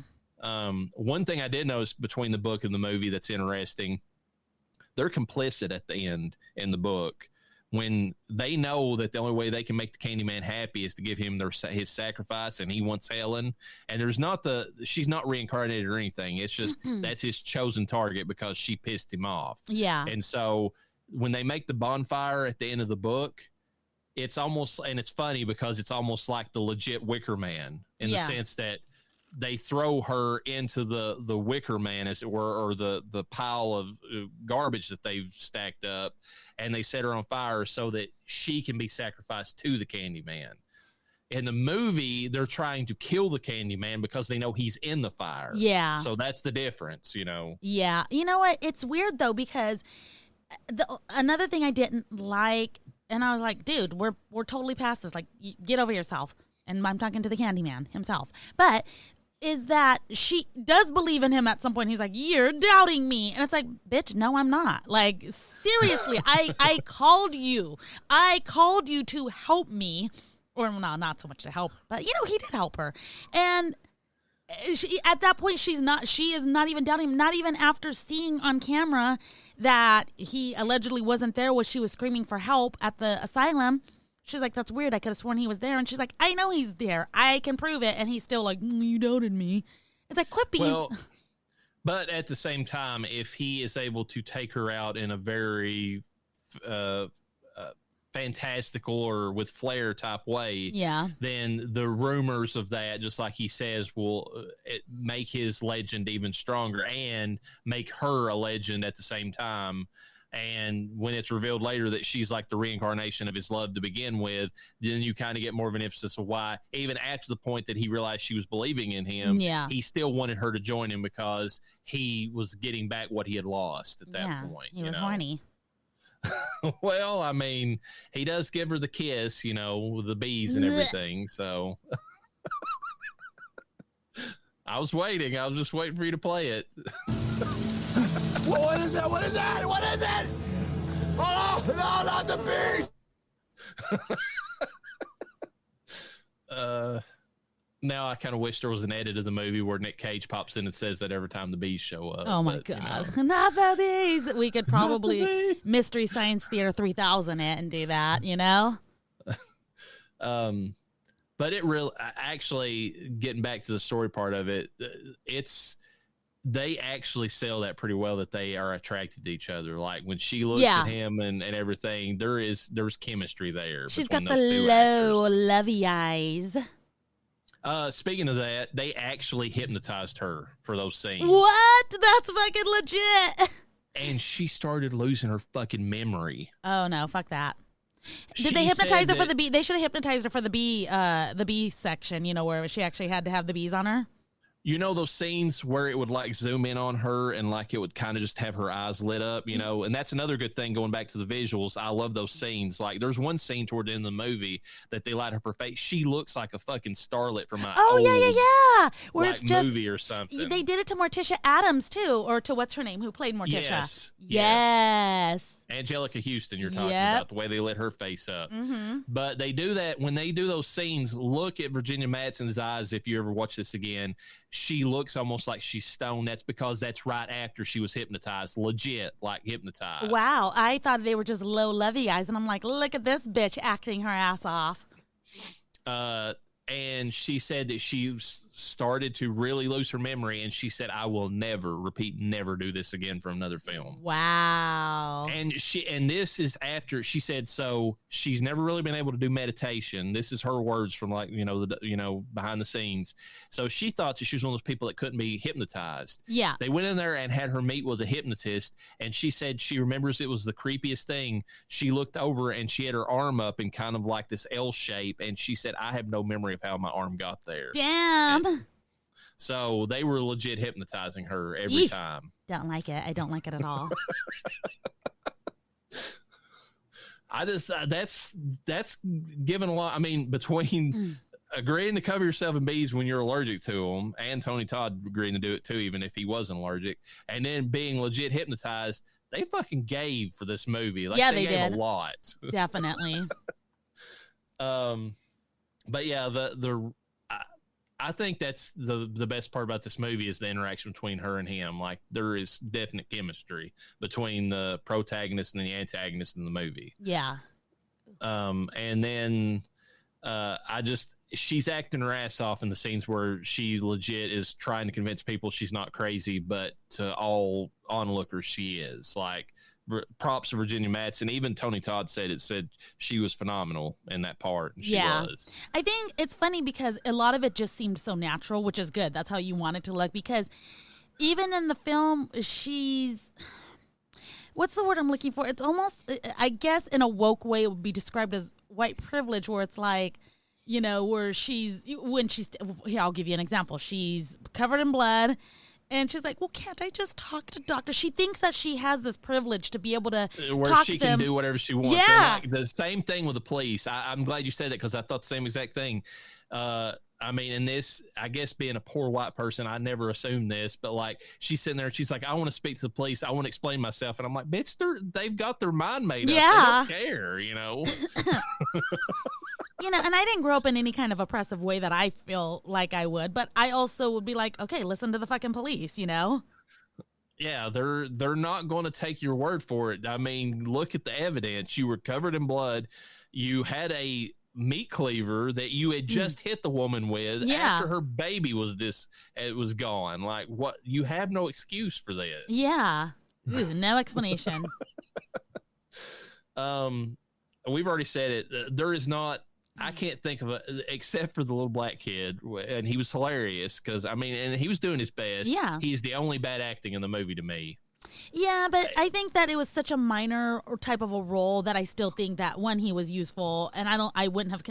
You can consider it the worst, but he didn't have to do anything, The one other person that I agree with you on all that. He didn't have to do a whole lot, so it's not really that big of a deal. The one other person in the movie that I thought maybe, I mean, you could say probably that Ted Raimi's character and then Claire or whatever, Billy and Clara, but they were supposed to be like grandiose, like a story that somebody was telling, so they were supposed to overact. Yeah. The only other person in the movie that seemed like they were underacting or a little flat was Anne Marie, the black lady whose baby is stolen or whatever in the movie. She when she's first talking and she's trying to be sociable with Helen when she's first there, she seems like she's a little like wooden the way she's saying, but it didn't come off as bad acting to me. It came off as somebody who's like not overly educated. I mean, I don't mean that in a bad way. I mean, like when you talk to some people, like they're kind of self-conscious around others when they speak because they know that they don't speak that well, if you understand what I'm saying. Yeah. And it came off more like that, than it did like that she was not acting in that scene. Yeah, I mean, I'm trying to think. When I think of her acting, because when she's screaming later, she's really giving it all, like about the baby and everything. When she's talking, though, like when she first kind of is really defensive, I think she's doing a good job. Usually they're a little bit more ghetto, but maybe her as a person isn't like that, and you don't want to tell a black person to act more black. Oh, we've already discussed that on the Nightmare on Elm Street part 4. So I feel like deep down, she's just... Because people don't think that black people are scared to live in their own neighborhoods, and they are. She gave me the impression that she is a poor black woman that can't get out of the situation and is scared to death for her children. Exactly, and scared to death for herself. She lives in a terrible, terrible place, and she even apologizes and says, "I'm sorry, but most white people that come through here aren't handshaky." She legitimately said that. They just want to go in there and judge or maybe, talk down to them, which is pretty fucking bold to do in a place like that is fucking manned by gang members, And I thought it was pretty genuine to see that side of that community. And she says also, we are not like the assholes that live downstairs, to kind of show like, hey, we're some of us are here just doing the best that we can. And it's funny because my fucking brown privileged ass is over here like, ooh, why not just get yourself out of that situation, Which, by the way, hold on. I got to say one more thing, too. Why the fuck was her baby alone when she came home at 10 p.m.? Yeah, it's a bad neighborhood. It is, yeah. She didn't have anyone to watch the baby, so she fucking left the baby alone while she was at work or doing whatever the fuck she was doing. Yeah. I mean, I don't know. First of all, I mean, I watch these type things, and I don't know how somebody can stand to live in that situation. I mean, it's bad enough when you're in the country and like you've got a rusty, broken down trailer and all that stuff. But there's a difference whenever it's like, I mean, you can have a bunch of shit out in your yard, and I've seen houses like that, and it's junky, but it's a different type of junky. This, when you see like the squalor and like some of these projects and stuff, I mean, it's like, how do people fucking live in these places? Yeah, like, it's sad. And I'm like, so a lot of them work, which is sad because when I did my Amazon deliveries, it's very rare I had to deliver on the projects. But when I did, thankfully Amazon had me doing it during the day. But it looks just like, I mean, besides the painting, these are the projects I went to weren't painted all over, but there's junk everywhere. But you legitimately, these people are working. I don't know how much they have to pay to live there, if they have to pay anything at all. But you have to try to find a way to hide their package because you pretty much know. Like, I delivered packages and I saw immediately kids go. There was nowhere to hide it, and kids go and just fucking steal it right behind me. And I was like, I gotta go. Yeah, sorry. I took a picture of the package there. I'm sorry it's not there when I came back or when you came home. I felt so bad, but it's bad, I mean, and Barker does a good job describing the white ghetto in his version of it, because he talks about how because they were setting fires down the garbage chutes inside the building, that the fire department had come in there and like actually shut all them down. So they got like bags of trash and rats everywhere, so it's as scummy as you can think. And I mean, and they did a good job in the movie of depicting that in a different context. One thing I was going to say, with comparison between the movie and the book or the short story, is that Anne Marie in the short story starts out as somebody who is trying to extend the olive branch to Helen. But then whenever she sees that the Candyman is demanding a sacrifice later on, she turns cold to Helen. And it's almost like one of those like H.P. Lovecraft stories where everybody in the town starts shunning Helen or in that community because they know that they can't associate with her because their lives are going to be worse because of it. Yeah. But and I don't fucking blame them.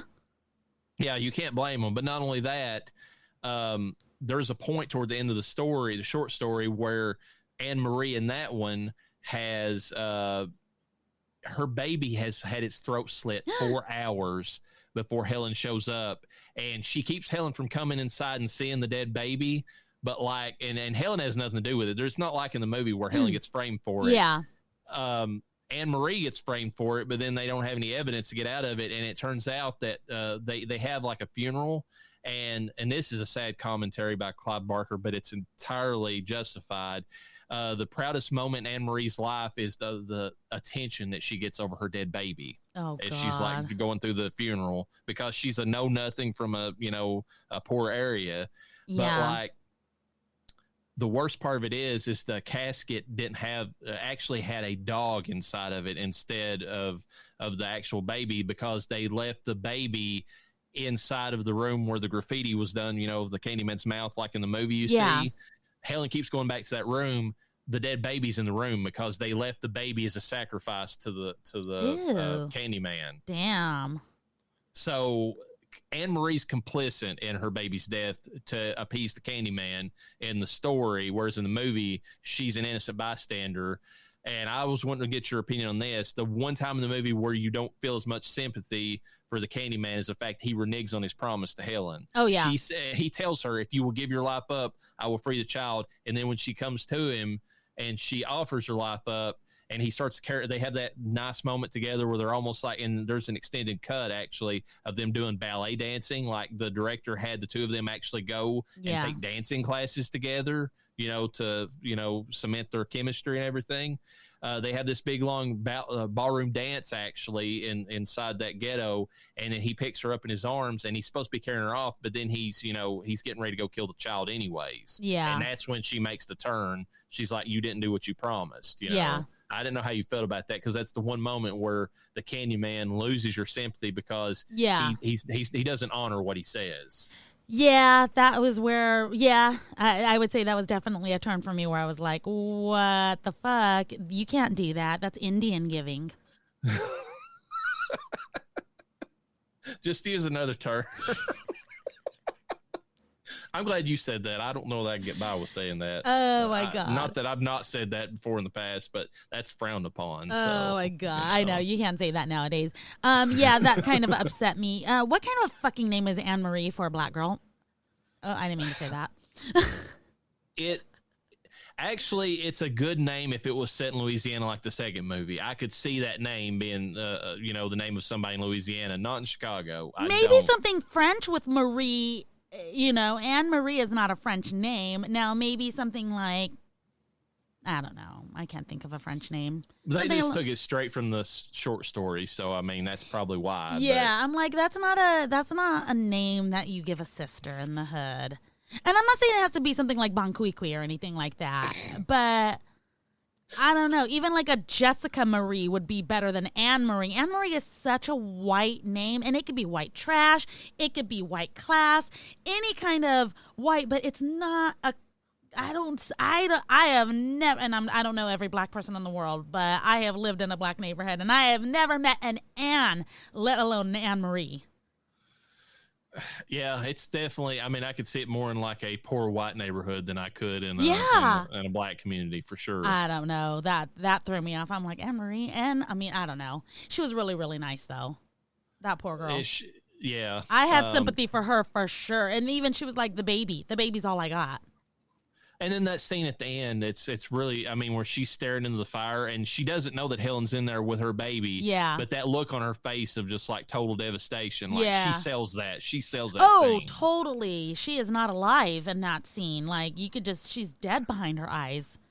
Yeah. And then when she sees her baby, when she comes back, that's what I'm saying. I don't think it was the actress having any kind of like bad acting. I think that actually sold, like it was a choice and for a reason when she was like, kind of being flat whenever she was speaking to Helen, as if she, like we've already discussed. I don't think that was her as a bad, actually acting poorly. It was, part of the character. But the only thing I was going to say, story wise, going back to it, is that I appreciate the fact in the movie the Candyman doesn't bring up any kind of race relation shit on his own.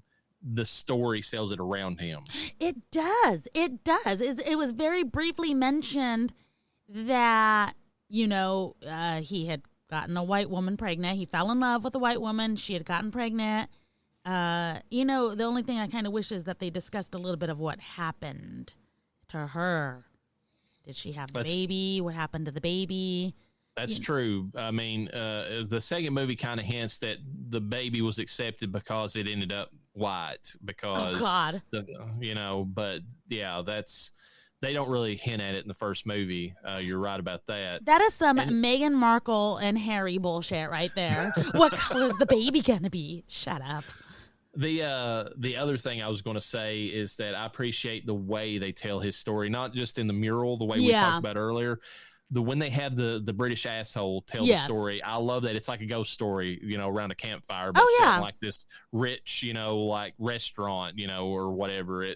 It's you know, it's just it goes back to the theme of the movie about like, you know, urban legends, the way that he tells the story of the Candyman, it fits, you know. Yeah. So. All I know is that for some reason the movie made me very emotional, and I felt so bad because that really was the plight of black people back then, you know. Yeah, and it brings up a lot of modern stuff too, or at least for the 1990s, which probably still applies. I mean, there's not that much really changed, sadly, in a lot of cases, but I mean, it makes a commentary without beating you over the head with it. I mean, it wraps it around the gothic romance, which I think is amazing. I think they did a good job with it. So, and then the music, I mean, that ties into the music's fucking amazing. Yeah, I don't think there was one tune of the time from this movie. The soundtrack didn't have any songs from that era. It was original soundtrack, correct? Original soundtrack, and it was like this sweeping orchestra type. Oh my God. Score. Like I said, hauntingly beautiful, gothically beautiful. They used, it feels like the same song mostly over and over, and it worked so good. The background music, any noises that were made for jump scares, everything was beautiful, and it worked so well. It did not take away from what this movie is supposed to be, which is a horror film. It added to the theme, and even the people who made the movie admitted it. They said this movie wouldn't be what it was without that score by Philip Glass. Absolutely not. Funny you say that about the jump scares. The one thing that they mentioned in the behind the scenes, this was by Virginia Madsen herself. You know the scene where she's like in the apartment by herself, and then all of a sudden the Candyman's hook burst through the medicine, and like she was really scared in that scene. That's awesome. She legit ran off set because they didn't tell her they were doing that. And she said that Tony Todd is like kind of like Robert in the sense that, you know, Robert Englund, in the sense he's a big softy. Yeah. He came to her and he said, "I am so sorry I did that." She said he was almost in tears. He's like, "I didn't mean to scare you like that." And it's like, and you know, when they talked about it and it was fine, but like it was him and the director, Tony Todd and the director, argued back and forth way up to the actual day that they filmed the scene, whether or not they should do that.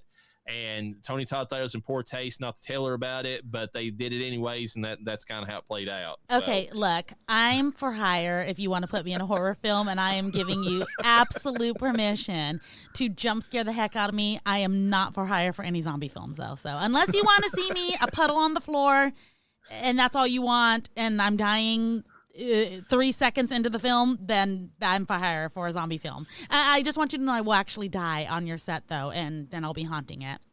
It'll be cursed.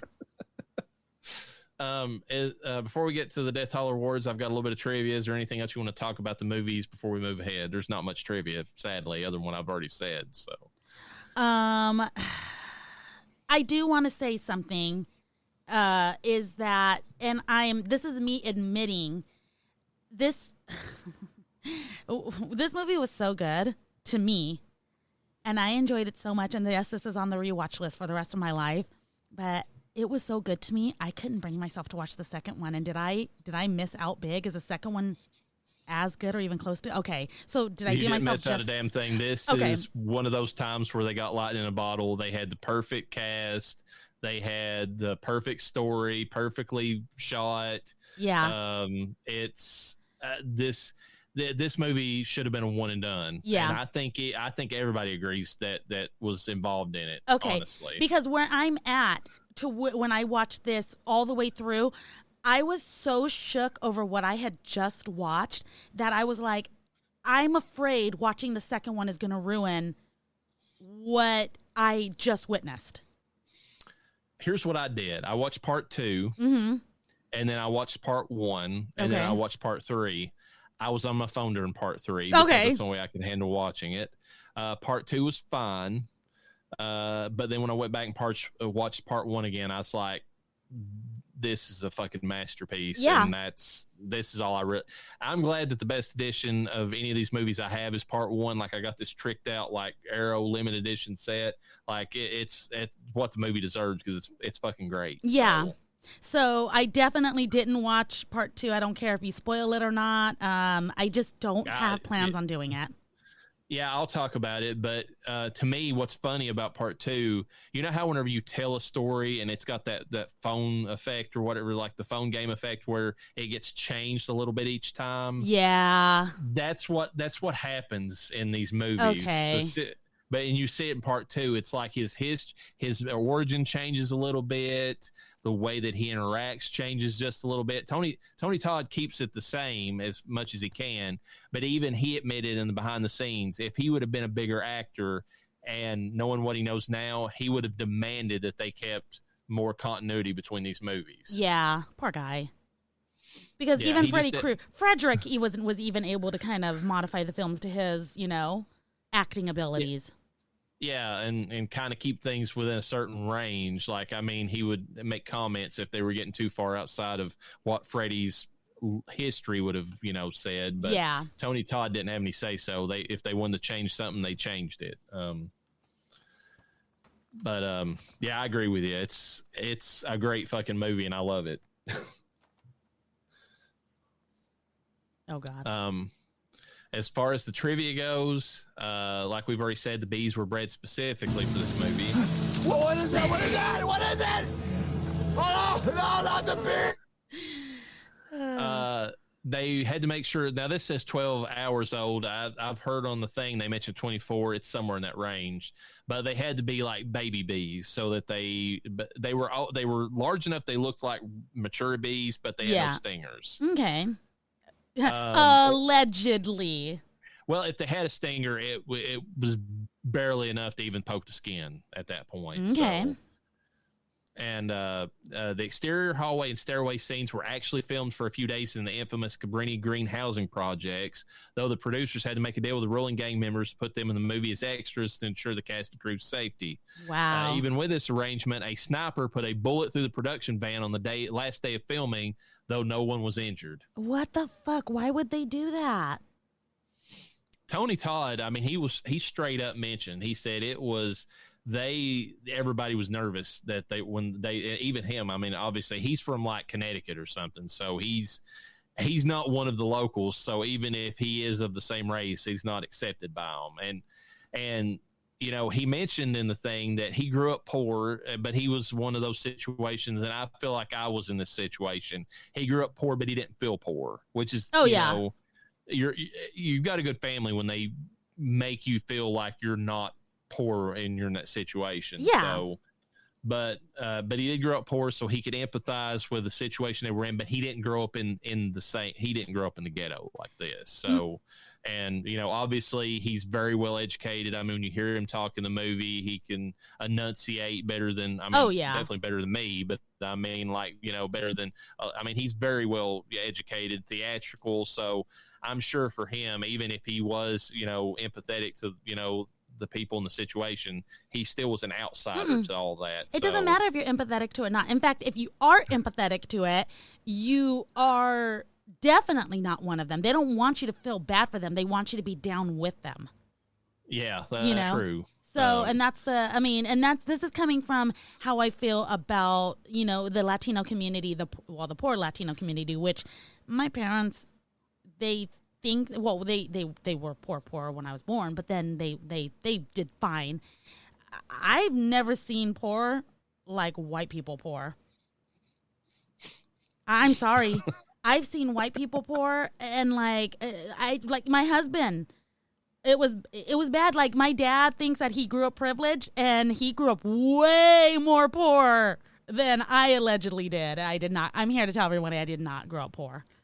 So, not that I remember anyway. So, yeah, I mean, I grew up in there was a thing a few years back talking about how the counties that, and surrounding counties and the county I lived in were the absolute poorest in the whole United States. So I was poor in a poor area. So, yeah. I mean, that's, I definitely, but I didn't feel like, we never wanted for anything. Yeah. Like, my parents told me if I got out, and I was like, every time I went to Walmart, I wanted that new Ninja Turtle figure or whatever. It's like, we can't get that, you know, but I always had Christmas presents. I always had, whatever I want, birthday presents. So I'm like Tony Todd in the sense that I never felt it. Yeah.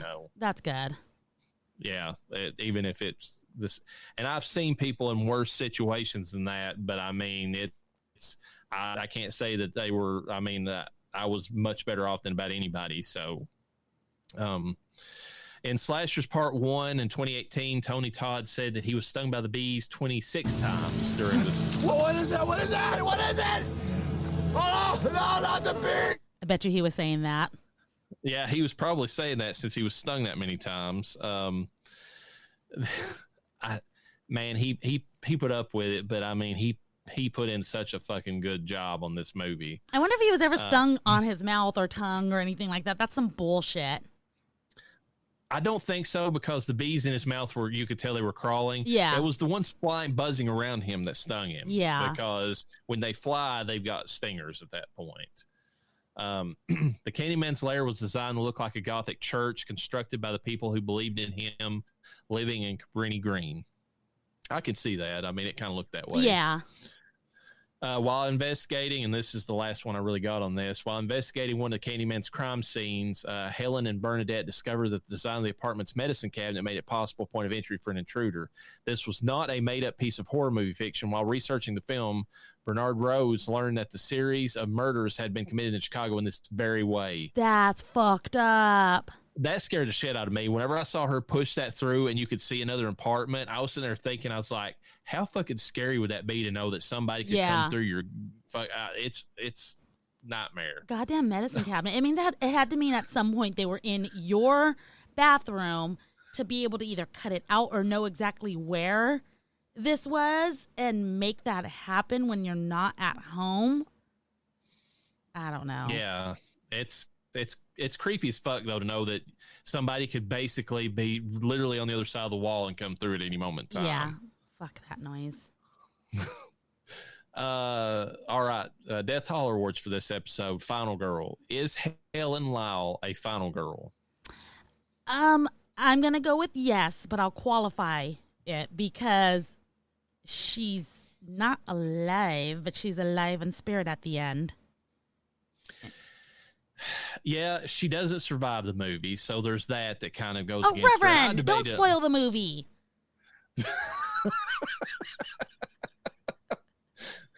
Spoiler alert. She was alive in spirit. That's what you said. Oh, did I? I don't remember saying that.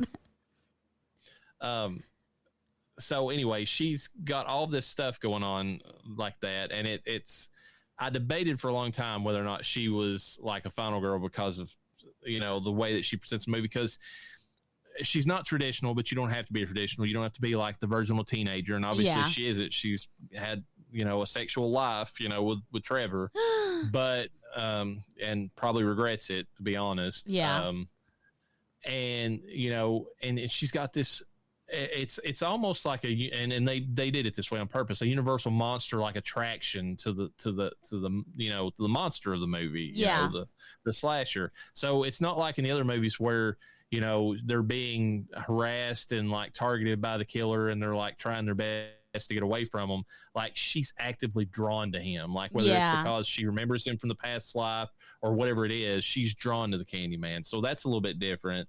But and I thought for the longest time, I was like, well, did she actually take the fight to him at any point? Because she gives in to him at the one point with Burke, and she actually uses his powers to help her out, which no other final girl has ever done. Really. Yeah. I mean, they don't side with the slasher. That's true. But then when she gives in to him and she agrees to just join him in the afterlife, which is definitely not a final girl stuff.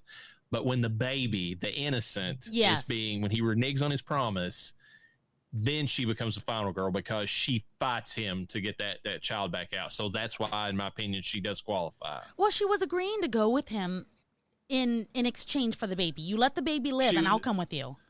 She was trying to save him, but the whole thing about final girl is that they, at all odds, they try to live. They try to live, yeah. and she was going to become a martyr, basically. And she ends up doing that anyways. But she actively fights him. You know, whenever she realizes that he's not going to honor his promise, I think that makes her a final girl at that moment in time when she decides to do that. Yeah. The Candyman himself, he's an icon. He's fucking awesome. Yeah. Yeah. He's an icon. He stands up there with all of them. I mean, I would say he's more charming than Freddy. I mean, Freddy shouldn't be charming, first of all, given what he is. He's gross. Yeah. But he is, because it's Robert. Yeah. But the Candyman's straight up charming. Like, I mean, you get why she's attracted to the dude. Like, I mean, it's as nasty as it is when he opens up and he's like half rotted and the bees are flying out.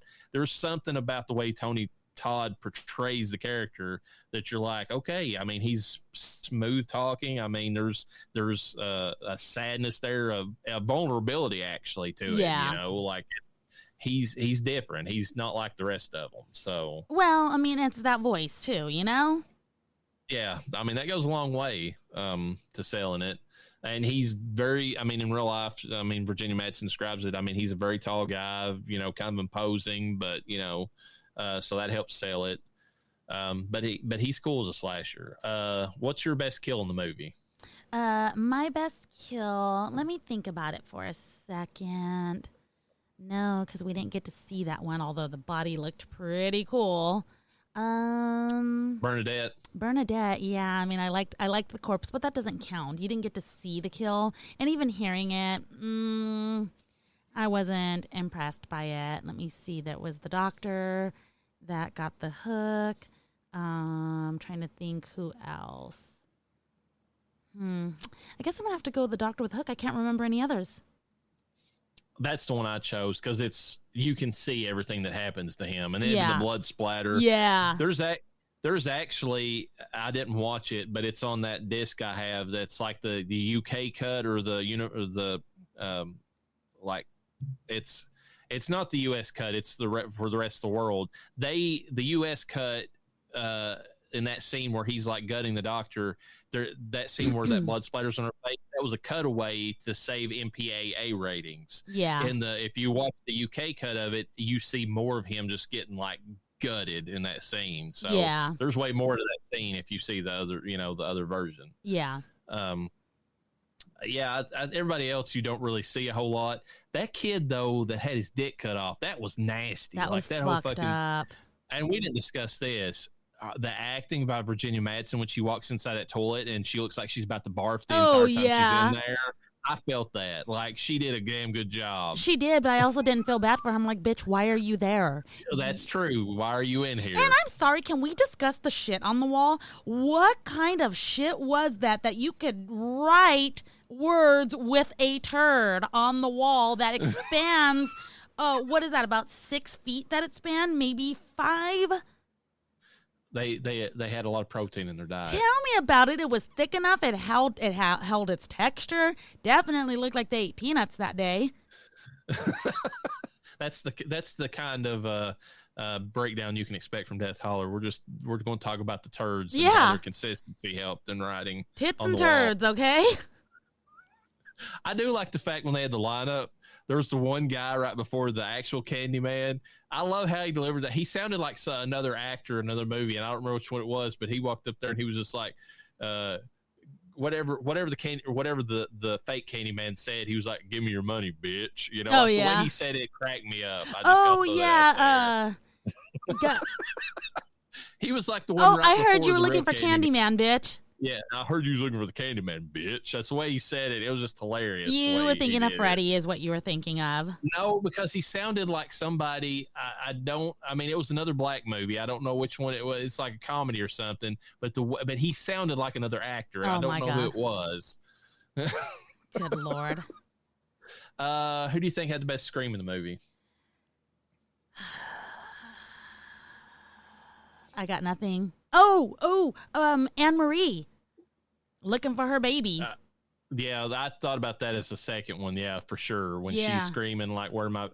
I said Clara because you watched the beginning of the movie, and I went back just to clarify it. But right when she's gutted, and you can see the blood kind of, soaking down Ted Raimi, she screams pretty well when she gets gutted. So she's a pretty good one.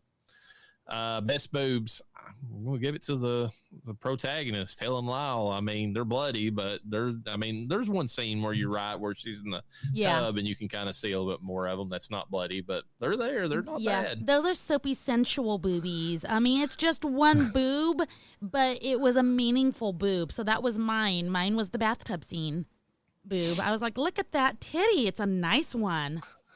I mean, the side boob was amazing, even though there was blood on them. I don't care if there was blood on them, and they were nice. We're gonna see a lot of bloody boobies in the season that we're in. It's just gonna happen, That's true. If we're gonna, I mean, it kind of goes with the whole slasher thing. If there's gonna be blood involved somewhere. Yeah. So. Who do you think is the best side character?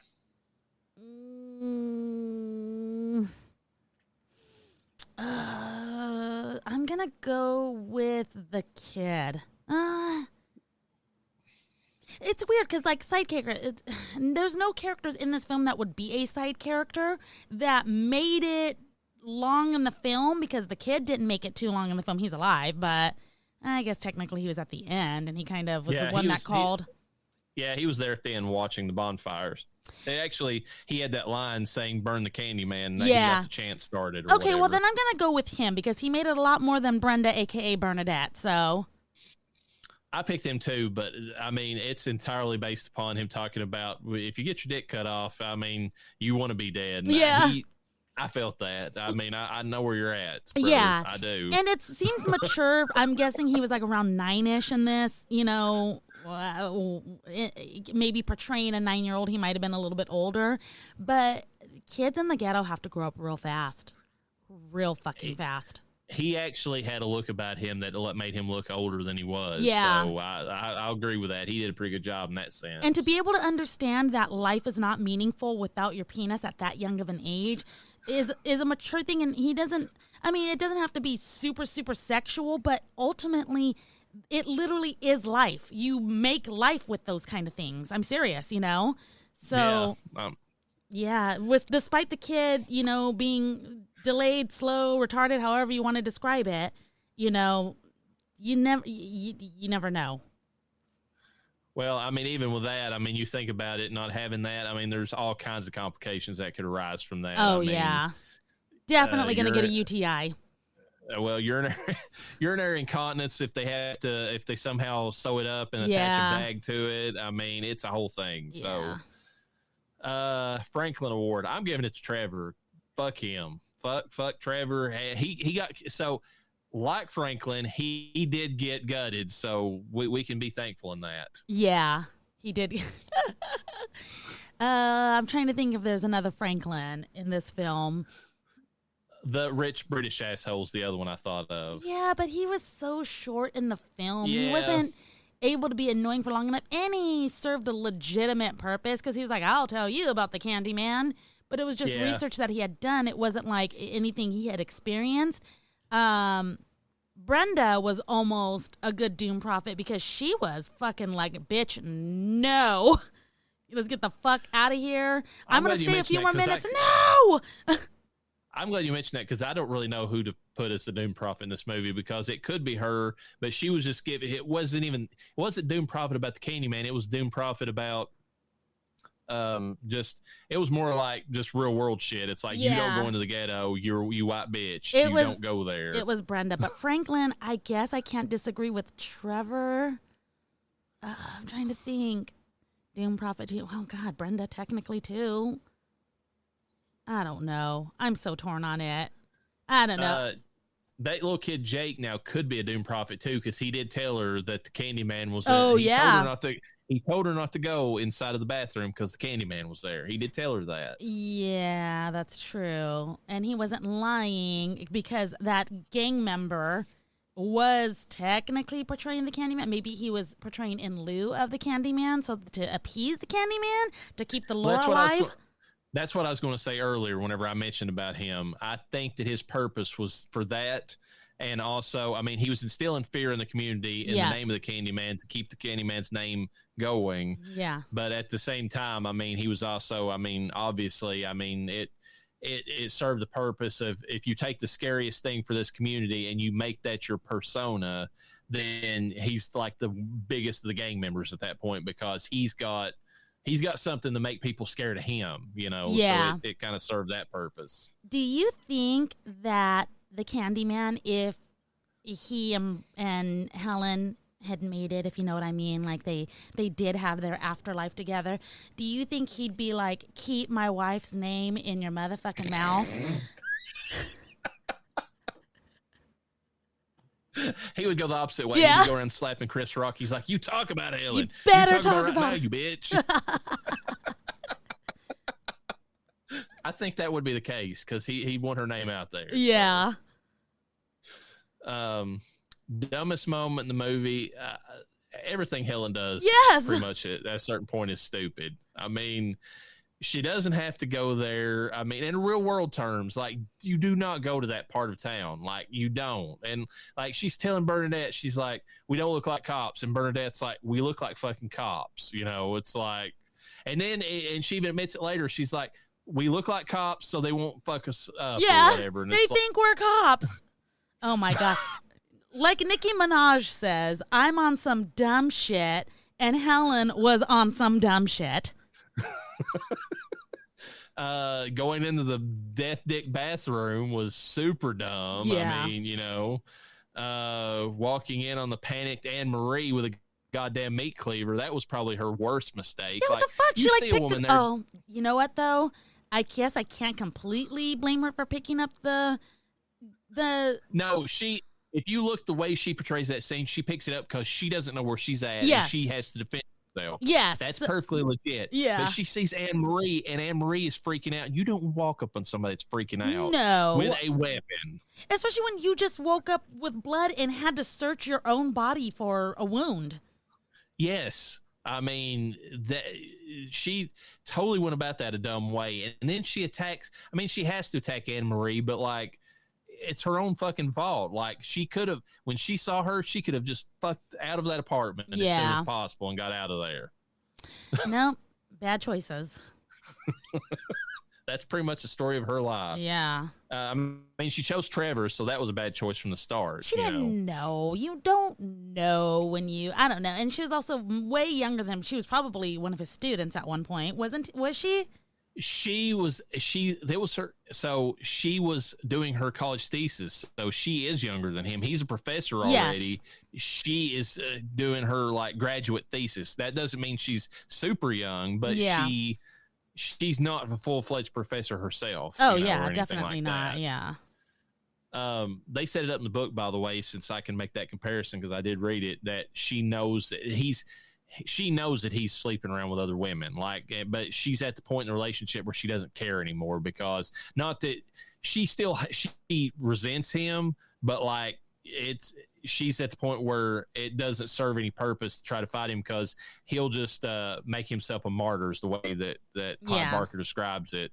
And like, I understood that. Like, I mean, that was a perfect representation of like a narcissist. Like anytime she brings it up to him, he's just going to throw it back in her face. It's like, you know, I wouldn't be this way if you wouldn't, a bitch or whatever he's going to say. Yeah. You know, so before we end this part of the episode, any final thoughts? Obviously, it seems like you really enjoyed this. Yeah. I mean, this movie, I can't believe I've waited this long to like capture the whole film. Like I said, the only scene I remember from when I was younger is the shit on the wall scene, which obviously does not leave a good image in your head. You're like, what the fuck is this about? Oh, and then of course the bees coming out of the toilet. And I was like, nope, I'm good. I'm going to piece the fuck up out of here. And I never watched it. And then watching it more recently for the podcast, getting emotional while I'm watching it, I'm like, this is such a very well done movie. Like, it's amazing. Everything looked good. There was nothing really about this film that felt so cheap or overdone. I mean, obviously they used real bees, so that looked real. Nothing in it looked fake. The artwork was gorgeous. The actors did an amazing job. The ghetto really portrayed the ghetto. I loved the funeral scene at the end where they all come to like honor her, but it also could be one of those like, we better fucking appease this bitch or she's gonna come after us, you know. I get what you're saying with that, but I felt like it was more of an honor thing. They respected her for what she did. Yeah, sacrificed herself for the baby and everything. Makeup effects looked good. Her burnt head looked amazing. She was still hot even after she burnt her hair off. That scene when she's crawling out, man, I know I've already mentioned it, but still, like, yeah. I mean, she looked burnt. Like, oh yeah, I mean, and the fire planks falling on, which what I assume is a stunt person, fucking amazing. Yeah, that was real fire. I mean, you can tell it wasn't like CGI. That was straight fire. That's fucking scary too, because it looked real close, and then they lit their. And I know that they use that fucking fire deterrent shit all over them and everything, but that's still fucking scary. Yeah, I don't know. This is probably not what they use in this movie because they've came along even more so in being able to do this. But when I was watching the Thing prequel, there's a lot of fire involved in that movie and people getting set on fire. And they used this gel that they had to put on that would like keep you from being burnt for so many seconds or whatever. But they described it. You feel the heat. Like, it's not like you're totally, numb to the feeling. It's like you feel that intense heat. It just isn't burning you yet. So, and I don't know what they had back in the day I think it was something similar. So, I mean, can you imagine like just that feeling of being fire all over you, and it's just, and just that the heat from it, like, like your brain is screaming, put this out, Yeah. It's nuts. There is a music video, I forget what it's called, and it includes a man running, and it's in slow motion. So it goes for the whole duration of the song, which is like, 3 to 4 minute song. And the guy was only supposed to run for like 15 seconds, and I guess he ran for a couple of minutes, which that's about as long the song is, but like he went above and beyond on fire with that gel that you're talking about. And that's fucking insane. Yeah, and he's a stunt person, so of course they're professionals, Don't try this at home, kids. Yeah, but anyways. You say that, I'm sitting there thinking of the times that like Michael Jackson set his hair on fire on a Pepsi commercial. Yeah. Richard Pryor was smoking crack and burned his hair off. Good God.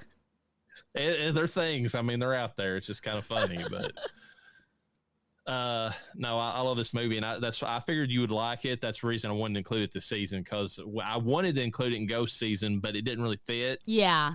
It does, but it don't. Like, it's much better fit in Slasher. I like Slasher because he's got the hook.